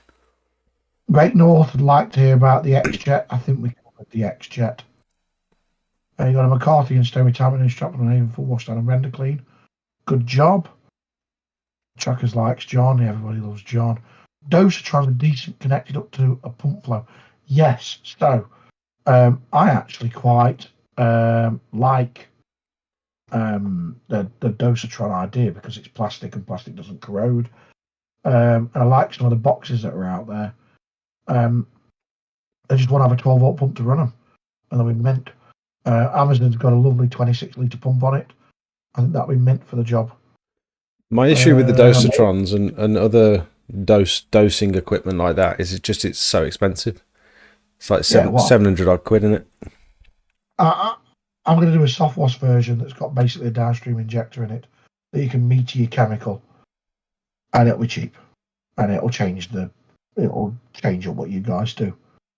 Our 15-year-old's in Southeast London, so definitely push bike, definitely drop us a message, show me what you've got currently, let me see if I can help you with a leg up, and you can tell everybody that I'll give you a leg up because you deserve it for having a good work ethic at 15. Yeah, that is brilliant. Also, yeah, Southeast London, surely everything's quite close together, and you'll save money on parking, you'll save money on... and speed. You'll be able to get to the jobs loads quicker with a push bike. Yeah. So you basically what you want to get is one of those kid trailers, you know, that you can put a kid or a dog on the back of a bike. One of them, so you can it'll cost you 30 or 40 quid second hand off Facebook Marketplace for a bike trailer, I would imagine. Drop your jet wash in a bike trailer. Make sure it's small enough that it can run off a tap. They do actual proper trailers, look. There, something like that. I like this one. Look at that. That's brilliant. An orange one. You could fit a little upright tank and a little carry pressure washer. Brand new for 91 quid. You could get your jet wash and flat surface cleaner in there. My advice I would give, 15 litres or less. Stick it on there, run off a tap so you don't have to take a Bowser. Yeah, don't take a tank. Yeah, get a lower flow. Lower flow.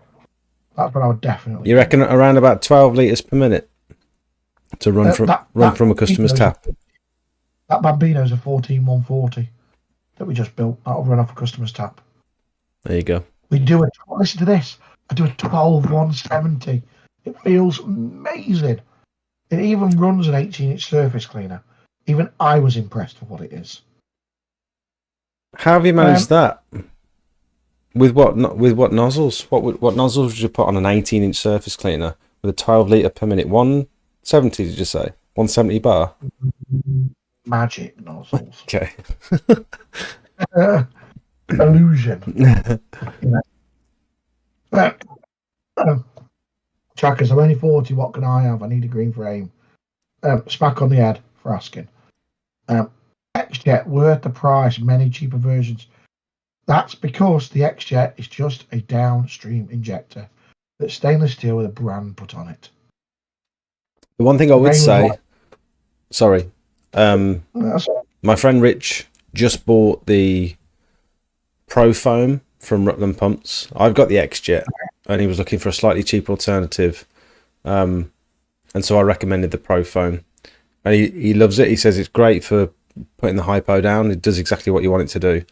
But he used my XJet today, and he found that you could rinse down really accurately because you can adjust the fan, you can adjust the spread. It's got this little, I don't know whether it's stainless steel, these fins on the end where you twist it and it closes the fins.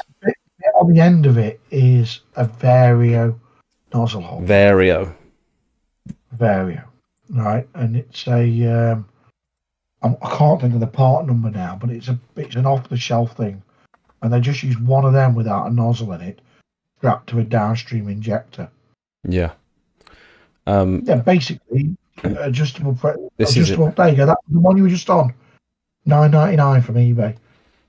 Basically, they're fastening the window before. Basically, it's that fastened on the end of an XJet with no downstream injector with no nozzle on. You can make your own for about 25 quid, 30 quid. Yeah. And a brass.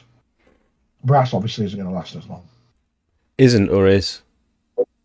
Isn't. Yeah. Because of the chemical, but if you wash it through afterwards. Right. Are Rockwood a good brand? No. No. That's I think he's asking a little bit late. I think he might have already bought one. I like the behind the bar kind. How heavy are the petrol pressure washers? So I've never owned them before. Really want one. The smaller ones you'll be fine with, and you'll soon bulk up. I love how Sophie soon looked up when he said not on the kitchen table. I know, I saw that too. Yeah. Nearly got him for that one. What is the best way to contact us? Pressure the PWS Facebook page, or I'm in Jake's Discord group. If ever you need any direct advice. PWS on Facebook. I do get really, really, really busy. So sometimes I don't respond straight away. And if I don't respond at all, just drop me a message again. It means you've fallen too far down the list. You'll get a van pack in that with a small tank. Yeah, you'll get in that, yes. What pressure washer is that you're talking about? Bambino Carry, which is basically a smaller, it's 6.5 horsepower instead of 13 horsepower with a gearbox and a pump, various pumps on it. So it's a quality, setup, just lower performance. We do lots of these for bin cleaners, car valeters, people that don't need loads of flow. Not necessarily on the carry frame neither. You can have it on the you can have it on a skid or frames or whatever, which is cool. At the moment I have a Norse, which is 7.5 litres a minute. I'm trying to save up for a proper diesel. Don't buy diesel, they're heavy and noisy. Kranzor. What's the best pressure washer to use without a buffer tank? And again, that completely comes down to Oh, this is what he's got. Look.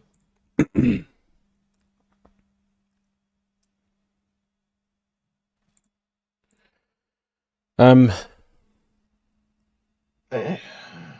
mean, yeah, any petrol pressure washer. not any. No, generally, generically, below. I'd say around about the 12 litre per minute mark is good. In my experience with customers' water supplies, and I've been monitoring. I've got off Amazon. I got a flow meter to measure. This is it. Look, to measure the customer's flow from the tap, and so I've been monitoring it on every single job now, and it's generally between 10 and 20 litres per minute. And so I think with 14, much more 12 to 14 maximum if you have to run off a tap. yeah. I build the 12170 for people that directly want to run off taps. That's pretty much will run off any tap, jet wash. And the other thing you can do is just not put your machine on full whack as well. I think it is good to know the flow going into the machine. But if you come across a customer's tap that's, it's not got great flow, you can always turn your reloader and your rev slightly down. Yeah, definitely, yeah. We have, again, on the homemade X-Jet, how do you know what dilution you're getting? Super simple. When you very, very, very first build it, you get yourself a little measuring jug with measurements on the side of the jug. Run the machine for a minute, see how much product it sucked, do your calculations based on your litres per minute and how much product it sucked. That's your dilution ratio. I think what he's saying is, if you were to make your own, how are you going to monitor that dilution ratio? Well, that's how you'd find out. I mean, there's no saying that these little inserts that they're using, because they base those little inserts will also change on every single machine you use it on. And not only every single machine, but if you change the settings on your machine, so the unloader valve, it's going to change the ratio every time.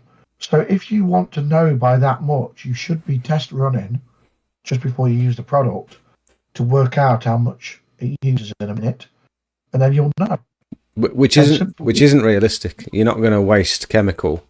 I suppose you could draw from a barrel of water, but then who's going to spend the time doing that? Although I would say that you're restricting it back, which is basically what you're doing. So basically, the inserts are just different restrictors to how much it'll let it suck up. The metering extent that you're getting, I'd be very surprised if it's actually what it says it is, because that's in ideal conditions on a machine set on those things. And some people will just be using an insert that seems to work for them. Absolutely no different with just having a tap on the feed that goes into the a tap restricted it back with a little valve, either a twisty valve or a little screwing valve. Makes no difference. You could even have some little dials on the tap. Plastic valves that have got dials on. They're called metering valves. It doesn't take much to get it right. You know what I mean? There's loads of ways to do it. You've just got to think a little bit outside the box. But it's very easy when you get a sheet in front of you that says use this and it gives you that. And when you spray it, it kind of looks kind of what you think you're expecting it to do.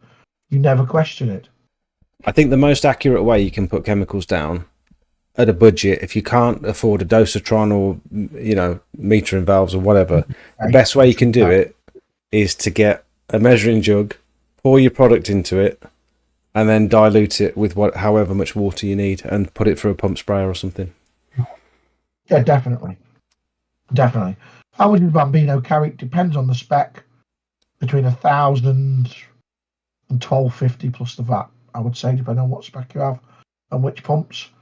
And like I say, you can have it however you want. The little plastic inserts, worth the money for the X-Jets. Pulling them out with your teeth in the afternoon for helping out hypo isn't ideal. Again, you can get the same effect with just a metering valve. I had to do it today, trying to get a pair of pliers around one of them little plastic fittings and trying to wiggle it out without breaking it, because you want to use it again, is very, very difficult. And it's not ideal. Hunts, I've got the Launch in 15 litres. Okay. I want to go up to either Vanguard 14 horsepower or the GX390 21. What's the pros and cons for both? If you'd have come to the show and asked me when I had the two engines side by side, I could have shown you. But basically, I like the Briggs. I'm not going to lie, I like the Briggs. Quality between the two engines and durability, I'm going to say is on par. right? They don't throw big ends. They don't knacker up. The actual engine, the physical reliability of the engines, if you will, are on par with each other. So you're totally buying on features between the two. And Briggs comes with a lot more modern features because it's a more currently designed engine. So the Briggs has a proper dipstick versus the 390. The Briggs has a proper air filter. The Briggs has an integral fuel shut-off. So when you turn the machine off, it shuts the fuel off, so you don't get bore wash. The Briggs meet current emission regs for the countries that have started putting emission regs in for these engines. The Briggs has an extra filter in the fuel tank. The Briggs have got, for us, most importantly, a 20 amp basically alternator on it, which means that it's a bit more future proof when you want it to charge batteries and run boilers and do other stuff like that. So I'm not saying there's anything wrong with the Honda. I'm not picking the Briggs over the Honda because the Briggs is more reliable or works harder or anything like that. I'm saying the Briggs has got more features that suit what I'm doing currently at the moment better, and the black looks better in contrast against the green. Yeah, definitely. I think you've answered that question absolutely perfectly. What more could you want from that? The experience that you've got, the in-depth knowledge of these machines, that was like a perfect little summary of how much in detail you know about your products. I think that was really just really good to. It was just good to hear. It's good to hear, and like the other thing about the Briggs, they've just brought out a Bluetooth thing, haven't they? Like remote start stuff and all that kind of thing. I'll have to look to find out. Yeah, there's loads of cool stuff. I mean, they're really moving forwards. The Honda is a stuck product, and you know what? It's worked for so many years. Why change it? And the other thing to consider is the Briggs also. You can buy a Briggs electric start for very similar money to a pull start 390. Yeah. And for me, that's a big consideration. You know, if you work your 390s hard, you will probably change them every few years. There are 15-year-old 390s out there, but they're the ones that have been worked hard by companies that have gone, this engine's 3-5 years old now. We're going to change it because it's on the cusp of being unreliable. And if you get to the point where you reframing them re-engine them every 3-5 years, nothing wrong with the old one. You sell it on. Yeah, it funds basically your next one. Which again, that's the other thing to consider if you're a busy company. Rotating your kit before it becomes problematic and too old. It's like new vans. Generally, you get the 3 years warranty without them needing anything. But if you buy a 5-year-old van or whatever old your van is, you can buy it and the next day a sensor falls out. And then the day after, the next sensor falls out. And then the day after that, the wheel bearing falls apart because of age and all the rest of it. So there is a benefit, I believe, in changing the kit quite frequently, which is why we do a lot of this reframing. I say frequently, 3 to 5 years. Do you know what I mean? That was the mistake that I made when I first got into pressure washing, is that I thought once I bought my kit, that's it. I've got my kit now. But that's not the case at all. There's not the case at all. Maintenance, repairs, upgrades. There's always something you need. And so that's something to keep in mind when you're... You the split before, haven't I, about the money? Whenever you go out and quote a job, half of the money's for you. The other half of the money is split between a third of the half that's left you put to one side to replace the equipment. The other third is for the tax man, and the other third is for the petrol and the materials for the job. Yeah, that's a good way. That's how you split the money is. Yeah. If you go out and price the job at 150 quid for the day, only 75 of that's your wage. Yeah. The rest of it is running your business. I'd say potentially even less than that. If you consider tax at like tax and national insurance at 28%, 29%. Yeah, the thirds don't quite work at the other end on that, but you get the idea. Right, let's have a look. Yeah, did ask me about the X-Jets this morning. Definitely asking too late. Spell check on the S23 Ultra's doing your head in. Get a 1 plus, mate. Get a 1 plus. I used to love my OnePlus 6T. That was the best phone I've ever had. I'm currently running a 1 plus 11. Mm. And I've had 1 pluses since the 3. I can't live without it. Do you know why I can't live without this phone? Why? Charges, fully charged about 15-20 minutes. 50-watt So I just plug charger. it in. Yeah, it's mega. I've moved to the Google Pixels just because I love the cameras. I think that there's no better phone camera at the moment. If I didn't have the 1 plus, I would also have the Google Pixel. Yeah. Pixel. Right. Right. The Slipstream Pro 12 is anything 6 kilograms. The way on the So similar for me. Yeah, exactly. That type of thing. Slipstream. That type of smaller machine is exactly what you want.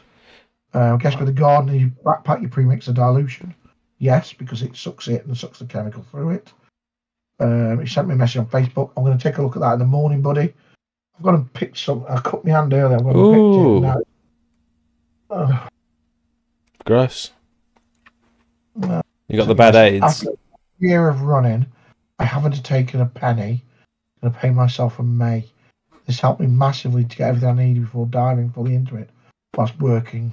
Yeah, no, that's right. That's same difference. I even 20 years in, I'm still taking just what we need to live off. Yeah. I don't have an extravagant life. But I don't also want one. I'm not a material guy. I don't want blingy chains or fancy watches or rings or. It's not me. I think if you're going into like self-employment and running your own business for purely just money alone, I think you're probably going to fail fairly quickly. And it's not just working whenever you feel like it. It's not that either. It's like you want to take the minimum wage you can possibly take and still live. And anything else you can invest back into the business to future-proof it. So I'm going to give you all a little bit of a nugget now. If you're setting up your business self-employed and it's your first year and you've got kids and a family and all the rest of it, you can apply for universal credit. And for the first year, and I was getting told about this, for your first year, they disregard your minimum wage income and pay you the maximum. So you get 1 year of universal credit as somebody who's self-employed, your first year. How much is universal credit, roughly? The figures I don't know. Yeah. Right? That's interesting. It's completely based. Right? So it's completely individual. But I do know that they have something where they expect you to earn a minimum amount for the amount of hours that you work. And then they base the rest of the top up after that figure. So they deduct that from it. But for the first year, they ignore that and go what you've actually done. Yeah. So you submit books to and from. I say submit your books. I think you just submit some figures to and from, and they work it out. So for those thinking about setting up, who are perhaps not having a good time at work, obviously it's difficult with leaving your job, but I do believe that you can get a little bit of extra support for your first year going down that path. Yeah. How do you advertise your business? So for me, I've done things I think slightly differently to what a lot of people would suggest to you. Most people would say, get yourself a website, post leaflets, get yourself in the yellow pages or pay for Google ads, all that sort of stuff. But I didn't want to pay for any sort of advertising because I'm tight and I wanted to try and do it without all that. And so instead what I did was I lent into social media because I thought everyone's on social media now. Even my nan's on social media. And so what I did from day one was everything I did, all of my before and after photos, I would just post before, after. And it's not only posting these pictures, but the thing that makes people stop and read is giving them like a little bit of backstory, giving them something to read, rather than just saying, here's some pictures and not putting any text with it. Give people something to read. And also the satisfying reels, the 60-second clips, TikTok, all that sort of stuff. You can do reels on Facebook. You can do TikTok videos. You can do Instagram, YouTube. This has been the foundation for everything I've done. So the YouTube, all the recommendations that I get, the work that comes in was all built from Facebook. And I think this is where, like, if you want to stand out a little bit, if you have a really solid social media presence, I think this has helped Darren as well become, he's not just a pressure washing supplier, he's Darren from he's Darren from PWS, and everyone knows him because read the review. I'm just lazy now. It's all gone to my head. I'm suffering from stardom, YouTube stardom. I think slightly differently. I think everything you said's great, but I do think that you should seal your brand first, and you should seal your brand by websites are cheap. Just create yourself a simple website. 2 years it took me to make a website. So what built my business is originally, so not the one you see now, but the original PWS website. When I did that 20 years ago, it was light years ahead. So the reason why I got ahead of the curve is social media wasn't prominent and it didn't exist. But websites were just emerging as the next big thing. Mm-hmm. So I had the best website in the industry for probably 3 or 4 years.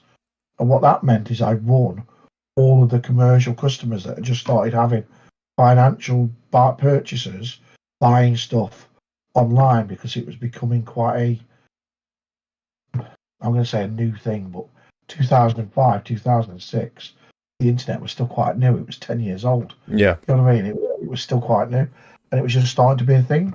So what I would do is I would start my advertising by sorting my website out, agreeing on an initial logo and name, website and name, stealing my business's name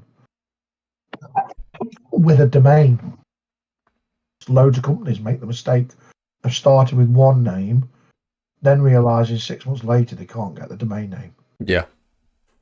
Or if you were like me and savvy back in the day, if I saw a company that didn't own their own domain name and they're in my industry, I might have brought it and linked it to my website to stop them from getting a leg up. That's I funny. look back now and some of the things I've done, I'm not proud of. Yeah. Right? Now I'm a good karma guy. I believe you do good things will happen. Yeah. But 20 years ago, I needed a leg up in life, and I would have done anything to have helped. So I think that you need to pick a name, make sure the domain name is available for that name, and build your brand forwards from there. Then definitely brand your social media. At the moment with this work, I would go at social media. You're bang on right. You're bang on right about the reels. My new social media girl keeps telling me I've got to video more stuff, because that's what gets the. And it's not just reels, it's satisfying content. Actually good, you've put some effort into this content and you would watch it. If you're filming it and you stitch it together and you think, yeah, I'd watch that. It can't be an advert. You can't make adverts. You've got to make like either funny, satisfying, or interesting content. If you're just making adverts, you're not going to get clicks and views. You joked about the change of take with my business. I started. So I originally came on here because I saw you guys were giving advice, and I wanted to make sure you give some proper advice, and not just what you found going along. It's not a lie. I wanted to help you because I thought you were doing a good thing, and I wanted to make sure that you weren't advising maybe an unsafe practice or something that was wrong. which is why I offered the first one. Have you ever considered doing a live Q&A? And we kind of did it from that. Do you know what I mean?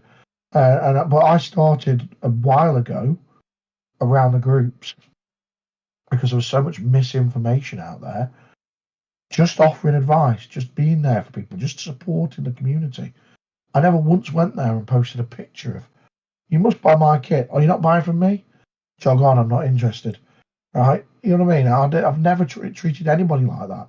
I help, doesn't matter what kit you've got, where you brought it from, I'll still try and help you out if I can.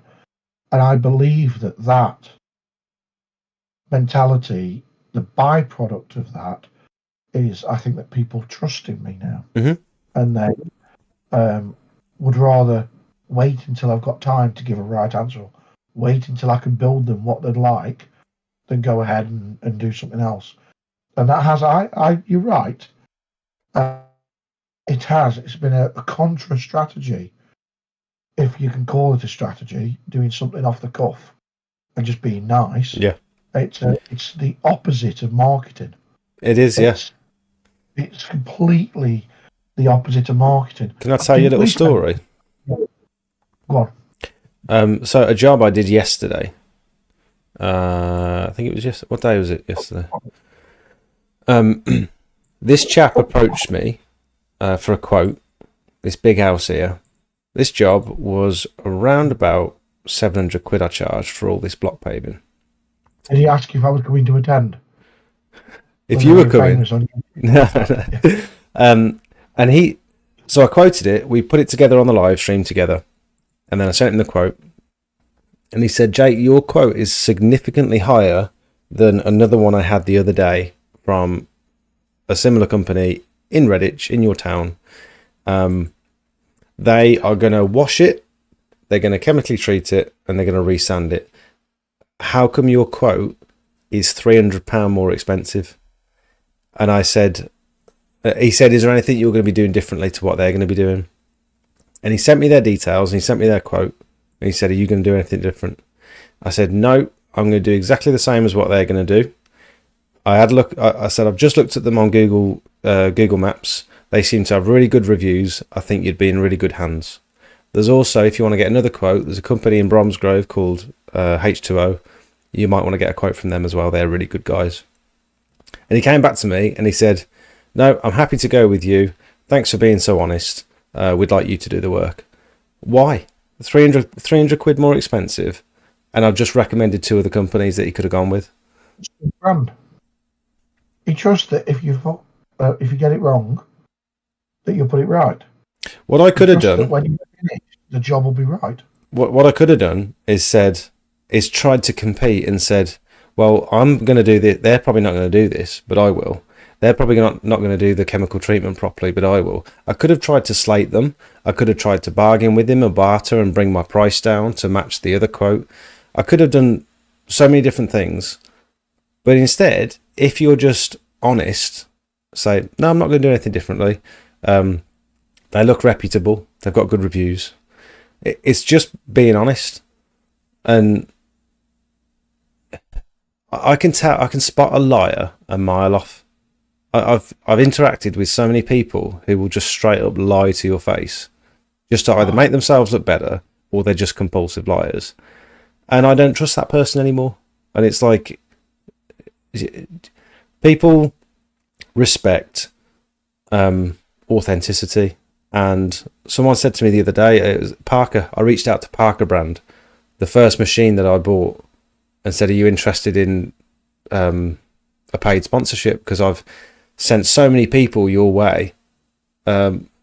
Unknowingly, I just put a video out saying this was the first machine I bought.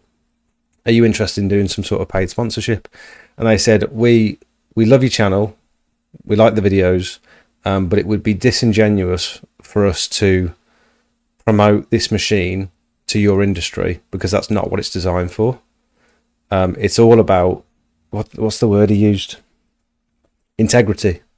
It's all about integrity. Integrity goes a long way. Everything is based around integrity. And I totally agree. And you got to fully respect that, haven't you? Yeah, I don't disagree with anything you're saying at all. We have got a flex in the chat though, Jake, that we need to address. Oh, what? A flex? A flex. What's a flex? Craig's had a flex in the chat. Best thing I did was save up and get a diesel machine. Mine's 300 bar, 33 litre per minute, 66 horsepower, oil-cooled 3-cylinder engine with an alternator to power my Mazzoni boiler. 2 fuel tanks for my machine and boiler. All I'm going to say, Craig, is you've got the biggest dick in the chat tonight, mate. You've swapped that one right around. You just flopped it out and take a look at that. Almost hit me on the head. You should send us some pictures, Craig. Yeah, I'd be interested in looking at stuff like that. It's a mega setup, that is. Mega setup. They're talking about no grants in Wales. Parker Machine sales have shot up. Now, talking about sponsorship, did I just come on when you were announcing you got a new sponsor for your channel? I've got a new. Well, I haven't signed the contract. He's going to send the contract over in the morning. Contract. But Mosier have decided to do 3. It's a very cool measuring. It's an app, but it's also a little device that you use to walk around and measure very, very accurately a surface. And it's perfect for this industry because it's exactly how we price our jobs. Oh, sign the contract. Get your. This is my Y foods. I always have Y foods in the middle of my YouTube video. Just you know, I reference that, don't you? What's that? Come on. Y foods. Y foods. Or car vertical check. All these videos I watch on YouTube instead of watching telly. Oh. Answered in the chat, everybody. Yeah. He just smashed his Lamborghini up. The most famous Lamborghini.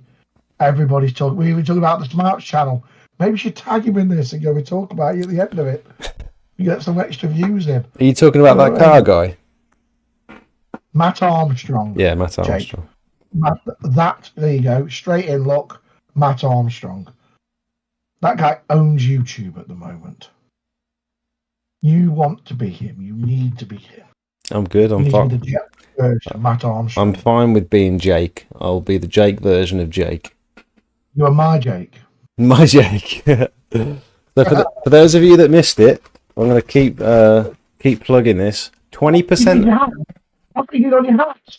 Orange hats. Hashtag my Jake. My Jake. Right? That's all you've got to do. That's it. Hashtag my Jake. That's it. Done it. Sold it. Coined it. Straight in. He's trying to cut me off because he doesn't want me to tell everyone about the 20% again. 48 hours, 20% off. Now we're going for 2 hours, 46 hours now and counting, 45 hours and counting. If you look on the PWS website, everything other than machines, like the big, like we're talking about spares and accessories, accessories, hose reels. I'll do you 20%. I'll do the VAT off. 20% off, not redeemable through the website. You have to get in contact with them directly over Facebook or WhatsApp or Messenger, whatever. But you've got to quote the code MyJake. MyJake for 20% off. 48 hours only. Oh, he's coming in to show me his penis on Friday on his trip back up to Bolton. I look forward to seeing that. I can appreciate a good manhood flex when I see one. This is going to get me demonetized. Yeah, I'll not get her out. All this talk about big whopping penises. We're using the correct word. It's not like we use the DIK word or talking about words. What words do you use for your kids to talk about bits? So I'll tell you what we used. We used ninnies and todgers when we were teaching our kids about the bits. So Maya, our 3-year-old, calls it a gina and a botty. Okay. And she calls Lucas a welly. Because she just said it wrong one day and it stuck. I always think Willie's a bit wrong. It's a bit too close. It's a bit. She calls it a welly. Sonny's just reminding me. I'm not in Friday afternoon. How dare me have a day off? How dare me? But Sunday we're going for a Saturday for my Christmas present. we're going around the Williams car collection at the Williams Car Museum. Ooh. So I'm having Friday afternoon off. We're having a hotel. Behind we're married. I mean, there's a cuddle because there's no kids. It'll be exciting times. behind every successful man is a very organised lady who keeps him in check and reminds him. You know what I mean? Yeah. Let's look. Especially when she's going really honest. Oh, bless. Look, I think she's talking about you there. You come across really. Read my Google reviews. You'll just read that I'm fat and I'm lazy and. I missed that. You come across as really honest, tuned in guy. What does that mean? It's obviously. It's not me. Incited lots of love. Yeah, I mean, I'm not coming from a professional perspective at all. I've been doing this for like 2.5, 3 years now, and I am just talking based on my experiences. They might be wrong. That I might get some things right every now and again, but I am honest. I'm not trying to. I haven't got an agenda. I'm not trying to push anything in particular. Yes, I'm affiliated with different people and stuff, but I work with everyone. If I see something good, I'll show you. If I don't like something, I'll tell you. And I think that's right. Though you've got to call the good with the good, or the bad with the bad. Yeah. Yeah, I think that makes a complete difference. We've got to call it a day soon because it's nearly 11:15. We've been going for almost 4 hours. And you've still got more watches than you normally have on a normal night. Yeah. You've been monitoring my views. I'm not saying I bring flavour to the show, Jay. You know what I mean? As you'll read from my reviews, people think that YouTube fame's gone to my head. I don't even have a YouTube channel. Mm. Apparently, I'm YouTube famous. You were talking about it, though. You were talking about it. Guess what? What? I was speaking to Mike from Pure Seal the other day at the show. Oh, not Mike on. You're talking to Mike. Yeah. Mike, Tom. And we had a little chat, and then I messaged him tonight and said, "Nice guy." I know Chris Lawler is not very keen on sitting in front of a camera, which I don't blame him. But Mike is more up for it, and I think he might be joining next week to talk chemicals. That will be good because they do the course as well. They do one of the only courses I think you can actually go on. Those guys are doing good things, because they sell really dangerous chemicals. Let's just say it as it is, right? Chemicals that we use in this industry to achieve the results that we want are really, really, really dangerous chemicals. And by the most part, you can turn up to most places and with a little bit of persuasion and knowing what you want by the names, you can, as an untrained person who knows nothing about these really dangerous products, never going to read the data sheet because we're blokes and we don't read instructions, can buy these and then possibly kill ourselves or other people. And these guys have come along and done the really responsible thing and gone, we sell really dangerous products. We'd like to show you how to get the best out of them and how to be safe. And I think that is really important. Not only that, people are complaining that you need to send them your ID before you purchase products from them. I think that's brilliant. That's law. That's they changed the. No one else is doing that. That's because they're doing everything by the book. They're doing everything by the book. Yeah. So the only reason why we don't need to take the identification off you is because when you turn up at our place, you're in a business van and a business vehicle. Yeah. And you're clearly a business user. They're taking it off you online because they do online sales. Yeah. And they need to prove that you're a business user and you say you are. I would like to do a course one day on safe use of a jet wash and basic maintenance, but I'm so busy I can't get it off the ground. But it would go hand in hand. I think that our whole industry as a whole, which brings us back to the Expo chat, is unregulated with hardly any training involved, and it can be quite a dangerous thing. Yeah. Roof cleaning, dangerous. Falling off roofs, dangerous. Chemicals, dangerous. These jet washers, turn one of these jet washers to you, and you'll tear your skin off your. Just a bloody a turbo nozzle on an extended pole when you're up on a tower.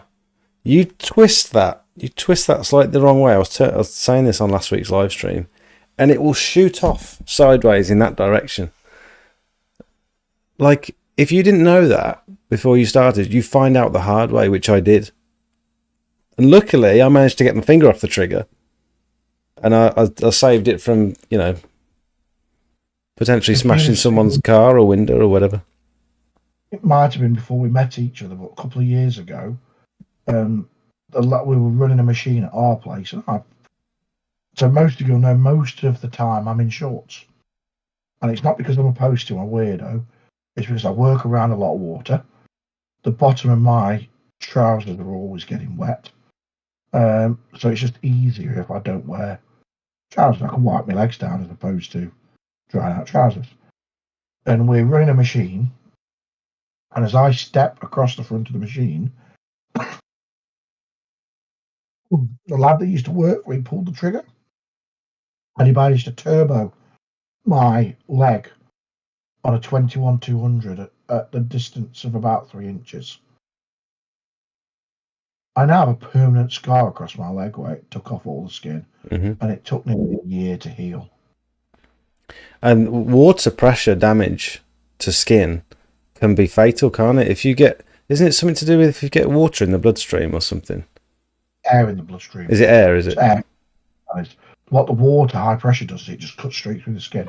Yeah. You'll take chunks off skin as if you're cutting it with a thing. I've run it across my wellies before. You accidentally run a turbo across your welly, and you can feel it's gonna go through. Like if you left it there any longer. Yeah. Somebody show them a picture of your turbo leg. His Sonia's come on, so she knows about my turbo leg. Find some pictures of me. Is that what you call it? I thought she's been rude because, do you know, one of the things I'm surprised that nobody's ever done? Yeah, there's a couple of people that I seem to have rubbed up the wrong way. There are pictures of me naked all over Facebook. Right? And I'm really surprised nobody's ever tried to Why would you say that on here? Funny. Right? Because she's on about my turbo, the instant thing I'm thinking is we're talking about willies earlier. I thought she was implying that I should get me winky out for everybody. your turbo leg. Squeaky Clean Dave did a video of pressure washing a melon. That'd be good to see. I've only just exterior cleaning. Good job my mum never called him my cunt. Definitely. I've only just started properly. Sorry, do you want to go? What are you on with? Sorry, I was doing a bit higher up. We've gone a little bit higher. And Marty wants to know when am I next on. I think they're trying to say you might be a bit boring on your own, Jake. Is that what they're saying? I mean, first you're saying Soph carries my channel. The next you're saying I'm boring on my own. No, what I'm saying is I think that, when you interview people and you have people on, I think that anything is way more exciting. So I enjoyed the night that you did with Julia. I enjoyed all the other bits that you put on. Occasionally I'll enjoy sitting with you when you're doing this kind of stuff if I can get on. You just don't like it when I'm on my own. I don't mind it. It's your followers that are saying it, Jake, not me, mate. I'm reading between the lines here. Tracy was doing traditional downstairs only, worked out a Ford Fiesta with barrels. Now a 2-man setup with 2 electric wheels. Well done. Well done. Congratulations. What we got, I've only just started properly. Works at an airport, 4 days on, 4 days off. If they pay you well at the airport, keep the airport job. Why would you give it up? Mental. Airports are depressing. What do you think? I like planes. I like planes. And trains. What made you decide to use your Chapin industrial sprayer instead of another brand? Because I like Pure Seal, and Pure Seal sell them on their website, and they recommended it on the Module 1 chemical training course for sealers and ground surfaces, chemical application, all that sort of stuff. Chemical knowledge is key. I've gone to someone in a van carrying oranges and had a 20-litre drum of chemical. They crashed and didn't suffer any injuries from the crash, but unfortunately died from chemical asphyxiation. Bloody hell. Yeah, so it'd be the chemical probably mixing with the acid based compound of the orange. Oh, look, they're sticking up for you now, look. Never boring, Jake is amazing. Look at all the love coming in now. I only said that so he'd all stroke his penis, his ego. Make me feel better. Sonia's in it for the dog. The dog's not coming. I've got a WhatsApp message with Craig's setup, apparently.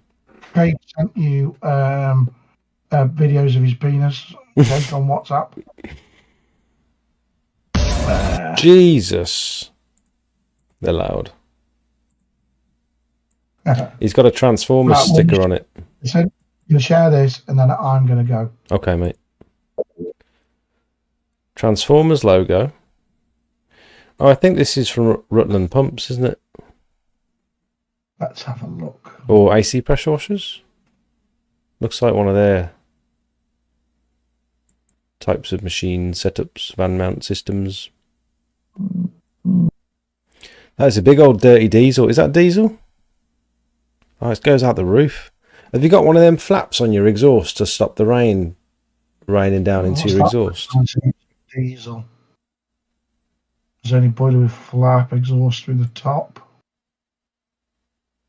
Can't quite see the pump on it. She a weapon? She's a weapon, that's for certain. She's a big boy. I don't get involved in going anything that big. The weight of that thing, legally, you probably can't carry anything else in the van. I know you will carry everything else in the van, and I'm not dobbing you in or saying anything, but that'll be about the payload of a big van like that. Jake is the best, says Monkey. I know, I wasn't going to read that one out, Jake. I've already stroked it for you, mate. Nice, honest chat, lads. We'll catch you on the B-side. Thank you cleaning up your act. I've not seen your name in the stream before. Thanks for watching. Yeah, it's been good to see everybody. I'm going to leg it. I look forward to watching your stream next week with Pure Seal, and we must book an officially planned Q&A, put them back in the calendar as it's a regular, I think. The Pure Seal stream isn't confirmed. I was just chatting to Mike earlier on, but that would be exciting. Just let me know if you got any dates coming up. We shouldn't do this too often because it will get stagnant. I think once a month, once every 6 weeks. Yeah, I agree. Works. Nothing too often. I don't mind popping on for 10 minutes here and there when I'm free on a night. Yeah. But coming on and raiding the night isn't really a thing. We've done good with the Q&As, haven't we? We've done well tonight. We covered some jet washes. Yeah. Covered some. We've run a couple of adverts. We've done a discount code. Yeah, don't forget the discount, everyone. I do. I think not the beauty of this. I think the thing that keeps people coming back into these streams is that we do try and catch every single question, because what's the point if we're just jabbering and it's not a true Q&A?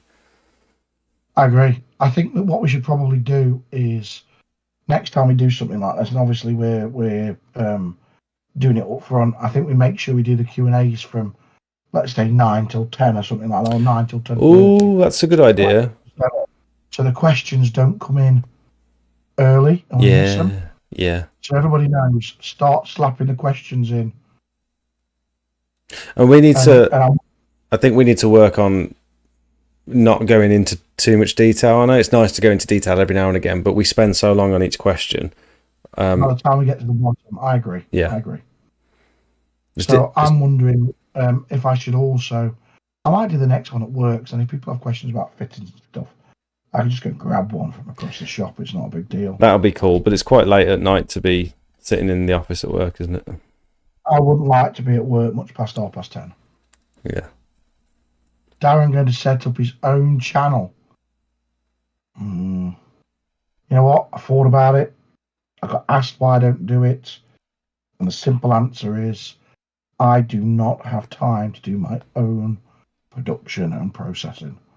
It's much better for me to pop on, help you guys out here, jump on somebody else's, up their bunch out there, whatever it needs to be. I do not have time at the moment to put into doing any form of production of my own, both from filming it, doing it, and also I'm well boring on my own.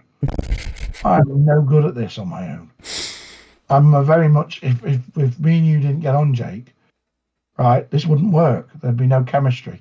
Yeah, it's only because I love you that we, my Jake, that we get on really well, that the chemistry works, and we bounce off each other, which makes it even I reckon. better.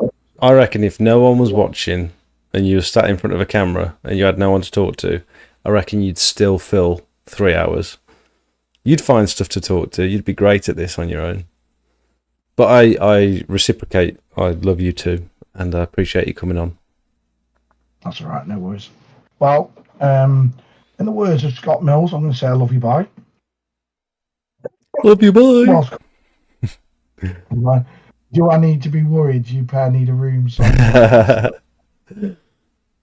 was hoping we'd get a bit more time together at the expo, but you were so busy. I didn't want to bother you. Oh, man. It was mental. And then, so last year, Ben, so I watched your video, part of your video earlier. Ben was right. Last year, the expo packed up at 2:00. Yeah. That's not last year. Last time it was on 10 till 2. It packed up just like that. This year, for me, 3:30, we were still serving folk. We had people that still wanted to come and talk to me, that were prepared, that knew it had quietened up, knew I'd be there till late, so kept coming. Yeah. So it was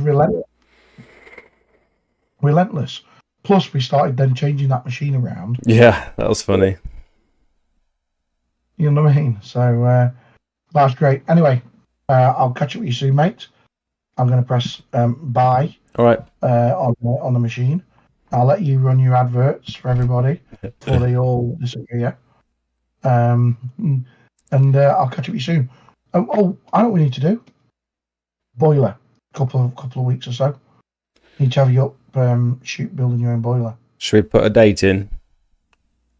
Not yet, but we'll get close. We won't do it on the stream. But we'll start talking about getting a boiler in. And so I think the plan for everybody on the stream is you're going to come for the day and build your own. And video it. So you know about the components and what goes on. Darren's been incredibly generous, and he is offering to help me out with a boiler. You've got to build 5 others while you're there for the day. Yeah, I mean we're collaborating, aren't we? It's in exchange for yeah. No, that'll be fun. That'll be fun. Catch you later, mate. Thank you, mate. See you in a bit. Okay.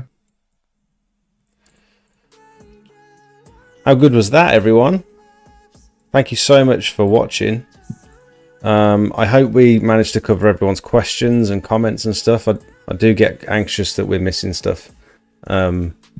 But I also don't want to spend too much time on each one, because we like to go in depth. We like to, when Darren knows so much about the stuff, it's nice to be able to do a deep dive every so often, but it also means that we're getting through the questions a bit slower. So I hope you found that we balanced that and managed it nicely. What a great guest. He's brilliant every time he comes on. Yeah, potentially Pure Seal interview next week. Not an interview, it's just a conversation, podcast, whatever. I'm going to run an advert now. Hopefully you guys can stick around for the advert. And again, I really appreciate you all tuning in. So thank you so much. See you in a bit. Now these videos take a lot of time and effort to film and edit, on top of trying to run a successful pressure washing business. If you find any of the information in my videos useful, then I'd like for you to consider becoming a paid member of the channel. Circle members and above will get access to my private Discord for members only.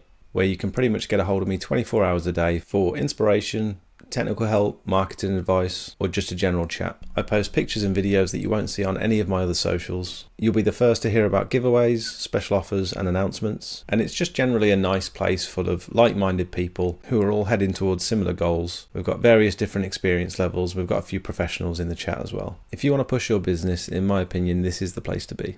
We also have two other membership tiers. One is just to show a bit of support for the channel, and the other one is for boosted members, which will not only give you access to the private Discord, but also loads of high quality promotional images for you to start your business. I know what it's like when you're ready to get going but you don't have any before and after pictures to put on your leaflets. At the moment there's about 150 images that you can use for pretty much whatever you like, and my intention is to constantly update these over the next few years with all of my before and afters that have helped promote my business. Last thing before I let you go, new videos come out every Monday night at 5:30, and then I go live at 7:30 to chat to you guys and answer as many questions as possible. We do live quotes for real customers and just generally keep up to date with everything going on in the pressure washing world. Thanks for watching, back to the video.